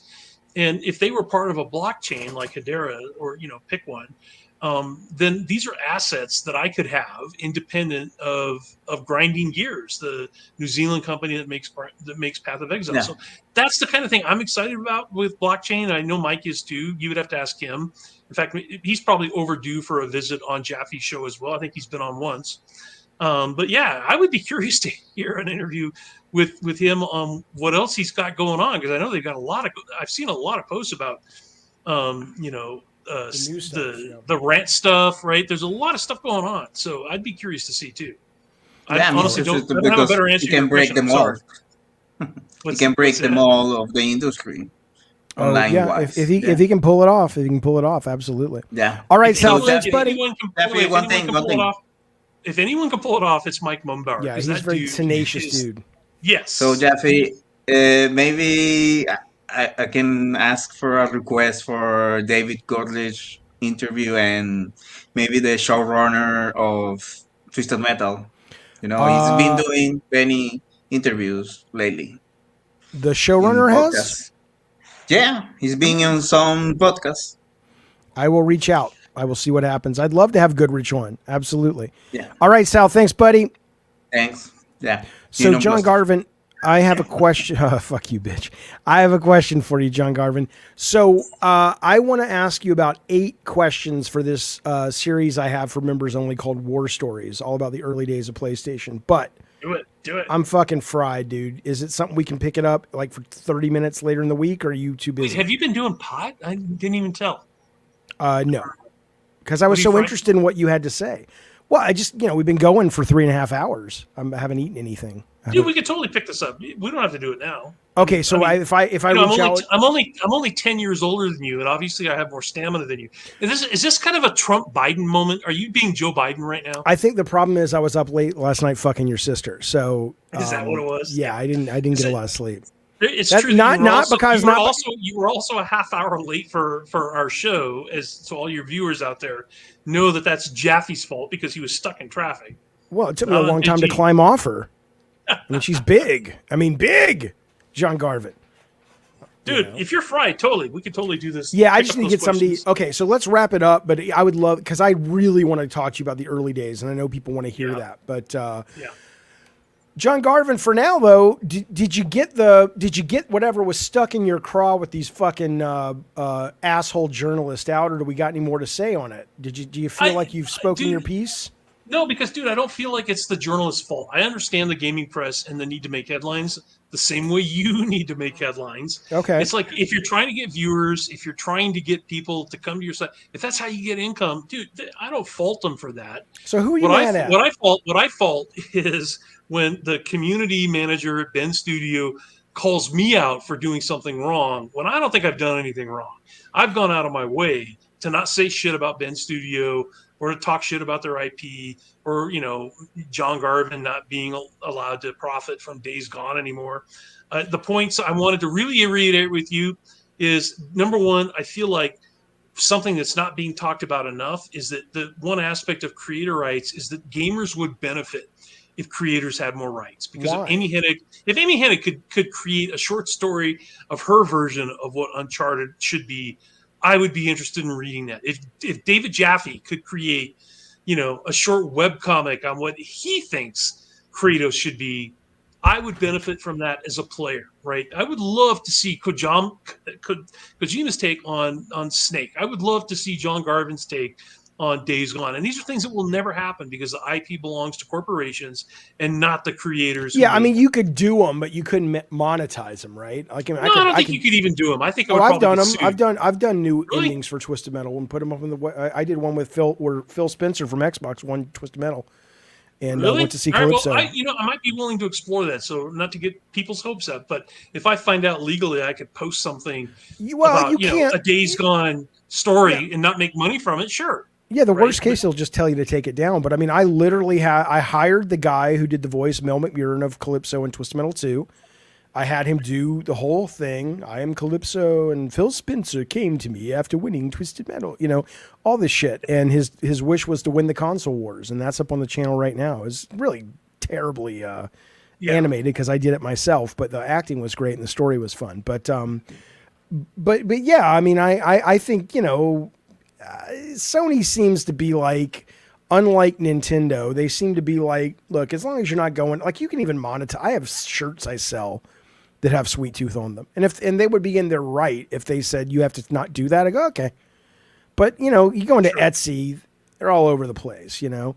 Well, dude, you know, I think because this is, again, I don't want to spend a lot of time on this, but to circle back to something we sort of touched on earlier, it's just the notion that they're done. They're not going to do anything with Days Gone. I know it. You know it. I don't know it. I would have agreed with you if it wasn't for what's happening with Twisted Metal. That's true, but they're not going to do anything. Okay, maybe. Days Gone is a viable intellectual property. I believe that too, which is why they would not let me do a novel or a graphic novel to finish the story. Did you ask them? No, I haven't. But well, ask them. Call PlayStation Productions, call Assad, or call Rhodey and say, look. You know what? It's a good point. Maybe since Connie Booth has left, I might be able to contact them because, you know, she was a part of the reason I was let go and blah blah blah. Let's talk about that real quick. I'm curious. So she got. My understanding is she got unceremoniously thrown out on her buttocks. Now, I always liked. What? It sucks, by the way. It does because I was phenomenal. There for 25 years. She was there for 30 fucking years. Dude. Yeah, no, she devoted her life to that company. I am a massive fan of Connie Booth, but it sounds like you struggled working with her. No, not at all. But so what do you mean she was a reason you? Dude, she's a businesswoman. She was instrumental in the decisions. She's not just a businesswoman. But she was instrumental in the decisions to shut down Zipper, to basically to shut down Days Gone 2. These were all decisions she helped make. So, you know, as a business person making decisions that don't help me, I'm not a fan of that, obviously. Okay, but you agree that working with her, she's a great producer. But I'm not. I don't hate her for making business decisions. She was doing what she thought was best. Yeah, I'm a fan. I agree. I think she's one of the best. I think it's tragic they got rid of her. I think it's dude, again, talking about the ethics and unions and how creatives don't. Dude, if you can lay off Connie Booth, you can lay off anyone. Yeah. You can lay off Sean Layden. Oh, guess what? That happened. Yeah. You laid off Alan Becker. Alan Becker. Yep, there would be no God of War, no Twisted Metal, no Becker, Astrobot, probably no Bloodborne. I've known him for 20 plus years. I can't tell you how many Greenlight meetings I've been to with those guys. But dude, yes. Whether you're a producer or a suit or an exec or a creative, it's like, you know, dude, they let fucking Michael Mumbauer go. He created VASG, the Visual Arts and Sciences Group. He created the mocap pipeline that made, you know, fucking Uncharted such a huge success. It's like, you're just going to let this guy go. Why? Because they can. Yeah. Right. But I've got a lot to say about that, obviously. But yeah, no, I think that if we're talking about being able to pitch a new IP, doing something with the IP for Days Gone, I think it's going to be easier if the execs who shot it down in the first place are gone. Sure. Well, and I also don't think. I mean, correct me if I'm wrong. I don't think they said to you, "We would love to make a Days Gone, but your sequel story is so stupid." Right? Oh, it wasn't the quality of the work that you wanted to do. It was that a bigger business model issue, which is my exit had nothing to do with the quality of my work. Of course, I believe you. That's what I'm saying. It's a ludicrous idea that would be wise. So no, I'm absolutely with you. But yeah, dude, if you got a bunch of questions or want to just chat about, you know, I got a lot to say. You know, I want that data, man, and I know the audience does, and I want to be able to come to it with a really sharp mind. And not just do it rote. I want to talk about Siphon Filter. I'll give you the heads up. It's like I want to talk about what was good about working Sony back in the day, what you enjoyed. I want to talk about the pitch process. I want to talk about Siphon Filter 1 going up against Metal Gear Solid because I remember that it was going to be. Is this our way to compete against that? You want to talk about the murderer that was my coworker for 3 years on Siphon 1? The murderer? So he went off. It's the only human being I've ever worked honestly, who I've ever known or met or worked with or anything, who went off and murdered someone afterwards. Save that great story for the entertainment of the audience later. And by the way, I bet we could get Jeff Ross to come on this show because he has as many good stories as I do, and it would be good to sort of riff with him on some of these stories from. And I want to talk to you about the old school Sony producing creative execs and why I think they did and continue to do such a good job where other companies kind of falter. Like I think they know how to make games consistently at a high quality, and that seems to be lacking in other publishers. So I want to kind of get your assessment about what you think that is. But I want to come, so I'll reach out to you tomorrow and we'll set up like a chat, and I'll reach out to Jeff and pitch it to him and see what he thinks, because I want to put that on War Stories. But for now, my delightful friends. Dude, it's been fun. It's a good 3 hours, right? It's like I'm not going to move. You know that guy in India that never puts his arm down anymore? I'm going to be like that guy. Dude, every time I come on your show, I have a great time. Of course. What's not to love about coming on the show? We love having you. Me and the dog. I like it. I prefer it when you get a little more shit-faced. You're kind of straight right now, which is scaring me because, usually you're like, by this point, as Rob can attest, you're like pounding your head into the wall and you can't find your way back to your seat. I prefer that, Jaffe. This is the deal I will make with you. And tired. I prefer that, Jaffe, too. So here's what we'll do. For that particular War Story episode that we will do very, very soon, I will do the questions first, totally straight-laced. Yep. Once we have that in the bank, I will start smoking like a fucking chimney. Dude, you know what I would like to do with you, which I think would be fun, is let's do that. Like, I don't know if you watch Saturday Night Live or that thing where the two news anchors write jokes for each other and make them read them out loud. Oh, like I love Michael SNL. Che. Yes. I love that. Michael I love that sequence. But do something similar where we write questions for each other that maybe have nothing to do with games. Because I have a lot of, dude, I have so much stuff I would like to talk to you about stuff in your life. Like, dude, I know you've got a vested interest in the trans controversy that's going on right now. I would love to hear you talk about that a little more. Okay. About where your life is, like what's going on with you as a parent. And, I'm not sure how old you are. I think you're probably mid-50s or something. 53. 53. Yeah, see, I told you, you're 10 years behind me like everybody else. Like Jeff is too, right? Like everybody I worked with. Anyway, I would love to hear about what you think about life at your age right now. Like, where do you think you are parenting? And what do you think is going on with, what do you see over the next 50 years of your life if you're lucky to be there for that? Anyway, I got a lot I would like to talk to you about personally. What was your name again? Exactly. Right? Hey, exactly. Look, you want to, I now that you're officially retired, man, you just get up once a week, do a morning show with me. Just talk about whatever. Sure. Absolutely. Okay, I will reach out, but let me reach out tomorrow about this, and I will do copious amounts of, let me ask you something. Yeah. Is it copious amounts, or is saying copious and then amounts contradictive? Is copious already covering the word amounts? No, because copious means lots, and amounts could be anything. You could be a small amount. You could be a tiny amount. You could be like a legal amount of cocaine. And in Oregon, by the way, a legal amount of there's a lot of Schedule II drugs that are legal in Oregon that are not legal anywhere else. But if you fucking ducks, right? I know. So if you do copious amounts of shrooms on the show, you ever done shrooms? No, but I'm doing DMT with Colin Moriarty from Last Stand Media in September. Is the plan. I'm going to see God, or at least patterns. Is that place where you have to go to Costa Rica and no, that's ayahuasca. Ayahuasca, are you ever going to do that? I would, if the opportunity presents and I feel safe enough, and there's some kind of guide, yes. But this is I don't need that much of a. I kind of don't want to do anything that's going to make me puke, if I'm being honest. I don't either, but you know what? It's a small price to pay to see God, because I have things to say to him. I got problems. Yeah. Of course, you realize it's not God you're seeing. It's the horrible inner id in your own psyche that is tormenting you and has been since you were 12 years old. And you first started masturbating, and Jesus came to you and said, that's a sin. And so you're going to go to hell. So isn't that God? No, it's your id. It's something inside yourself. You're not seeing God, dude. And real quick, before we go, which one is Jesus? To plug my book, because we didn't get to talk about my book at all, the Carson Halloway and the Amber Ghost. Let me bring it up. Hang on. If you're interested in reading this book at all, when it finally comes out, it's like one of the things that I really don't bring up your shitty AI version, dude, for Christ's sake. Here he is. You know how long I worked on my version, which is actually cool, versus your version, which is like bullshit. If I showed people both versions and I said which one, they would know the difference. They don't know. Whatever, dude.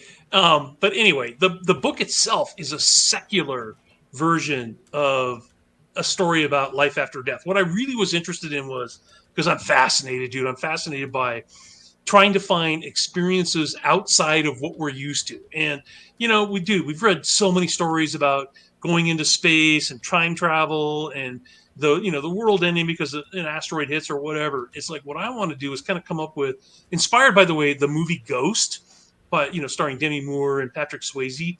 I love that movie. Love that movie. Because it's a great movie. why I love that movie though is because there was a certain religious aspect to it, because they hinted that there was angels and devils or whatever, but it wasn't in your face religious. It was very secular, in my opinion. And it dealt with the physics of after death. Like, what would a ghost be able to do? Could they move through objects? Could they move matter? Blah, blah, blah. And I just take that to the next level in my book. I'm just talking about what is the experience of life after death. And yeah, there's a big grand, story, sort of Harry Potter scale about evil and blah, blah, blah. But it's really a secular experience about what it means to die and what you're going to experience when you die. That's really what the book is. And book one is, I know you answered this before, but I've gotten a little confused. It's out now to order or not yet? Sorry, no, it's not out yet, because again, I'm still writing and I want to make sure. I'm still looking for a publisher. If I can't find one, I will publish it myself. Because I see a lot of opportunity in self-publishing, more so than there was 10 years ago. 10 years ago, it would have been considered vanity press and who cares. Yep. But now, because of Amazon, KDP, and I've published a few other books on my own that were so esoteric. I knew I could never get a publisher to risk putting their money into it, so I did it myself. Right. But, I definitely think that there's an dude. If you like John Garvin's storytelling at all, if you liked Uncharted Golden Abyss, if you like Days Gone, if you like the Siphon Filter series, I think you will like this. In terms of the genre and the content, it's not the same, but in terms of hopefully the quality of the storytelling, the characters, the surprises, the things that will keep you on the edge of your seat. I've had a few readers, including, by the way, Jeff Ross, who love the book. And so, I think he won't mind me quoting him. He's like, yeah, no, dude, there's some great stuff in here. How long is the first book going to be? The book is, dude, it's typical. It's YA, so young adult. It's kind of typical of that. It's like the equivalent of reading like a Harry Potter book or something. Okay. Yeah, I think it's like 300 pages or something. If you're going to read it digitally, it might take you 8 to 10 hours to finish it. Okay. It's not a huge book, dude. It's not that. It's like 90,000 words. I just read a YA book called Throne of Glass. Pretty popular one. I never read it, but it's really good. I loved it. I think I might have read that one. What I'm reading right now, by the way, I'm reading posthumously. Michael Crichton's widow published this book called Eruption, and she wrote it with James Patterson, who wrote the Cross series. Oh yeah, right? I know. Yeah. So anyway, it's a very commercial book. So dude, I love these kind of books. The very summer blockbuster kind of story. Shit's blowing up. People are doing crazy things. I love that book. The thing about Patterson, and he's talked about this, there's nothing clever to say, but I love it, is that he says, I write really short chapters and I make sure every single fucking chapter leaves you going, I have to turn the page to see what happens. And this book is exactly that. Yeah. And I love that about Patterson too, by the way. And by the way, just so you know, that's what I try to do with Carson Halloway. I also write very short chapters. The story moves along like pop, pop, pop, pop. Right. I don't write. In fact, I follow this sort of paradigm. A book I read, 20 years ago called How to Write the Damn Fine Novel, which was all about, you write a book based on keeping the story going, getting the reader hooked, and move it along, keep it going fast. So anyway, that's my plug. Is the main character Carson Halloway? Yes. And this is him? That's him. That's one version. Why is he so sad, John Garvin? Because he's fucking dead. He dies this is not a spoiler. Dude, he dies that's the catalyst for the first story. He gets shot in the back and dies in the first 3 chapters. So he's sad because he's fucking dead. I don't like him. I don't like his face. I don't like his whole attitude. He looks like he smells bad. John, does he smell bad? Is that part of the story? Well, dude, I'm from Eugene, Oregon, where where the Grateful Dead played every summer while I was growing up, and you couldn't get away from the smell of patchouli oil. So nice. Listen, I have a question. Neil Gaiman wrote a book. Did you ever read the Cemetery book? Is that what it was called? About the boy? I never read anything called Cemetery, but interesting story, by the way. Book or something? By the way, since we were talking about creator rights, do you know that Neil Gaiman, when he walked away from Sandman, that he basically had a deal with I can't remember if it was DC or Marvel, but basically it was DC, Vertigo. It was DC. He walked away and said, And he said, I'm gonna retire next year, by the way. And they said, oh, that's fine. We'll just have another artist and writer pick up, the Sandman series. And Neil Gaiman told them, yeah, you can do that. Or you can choose to work with me ever again. And so his leverage with DC was, do not ever touch the Sandman character again without my permission, or I will never work with you again. And They honored that, and they fucking honored that, dude. So that's great. Yes, that's great. Great creators, and I love him. By the way, I love. And by the way, if Carson Halloway, and I hope it is a nice, decent sized hit, you will get that same thing, because in writing, the audience goes with the author. It's not that I disagree. Like I said, it's not that I disagree with you at a moral level. It's more about what the audience is willing to do, and the price point. And in 100%. Games, they just haven't showed that's a behavior at the AAA level. But the minute they do, of course, Sony would bend over backwards to keep those people happy. It's the reason, like I said, that's the reason Uncharted was made, was because they wanted Tom Holland happy. Not because somebody was like, Tom Holland would be an amazing Nathan Drake. Oh, fuck you. No, he wouldn't. No, agree, okay. So you will come on this week. I will call you. I will bend over backwards to make that work. I want you on War Stories. But Colin Moriarty and I are, Colin? You've been on Colin's show. Yeah, I've been on the show. We're going to do a D&D online game, just a single campaign. I'm hiring a professional dungeon master, someone who's, so we don't have to do any work except just show up and play. Would you like to be part of our campaign? It'll be about 4 hours. By the way, just so you know, and this is a true story. In 1977, I think I've written about this before. Yeah, I don't care. But do you want? I'm kidding. Go ahead. I know this is old man Garvin. I am interested. Go ahead. I'm messing with you. Go ahead. I was 17 years old, and I went to a Comic-Con in Seattle, and I not only saw Star Wars in the theaters for the first time. Too. Okay. And waited 4 hours, by the way, even in 1977, its first run. Yep. I also saw at the midnight showing, I saw Flesh Gordon, which was my first experience with porn. Yep. And by the way, do you think a Comic-Con could get away with that kind of programming today? I don't think so. So not San Diego Comic-Con, but no, but okay, this is Seattle Con. And I also played Metamorphosis Alpha, which was one of the first. It was written by Gary Gygax, the same guy that made D&D.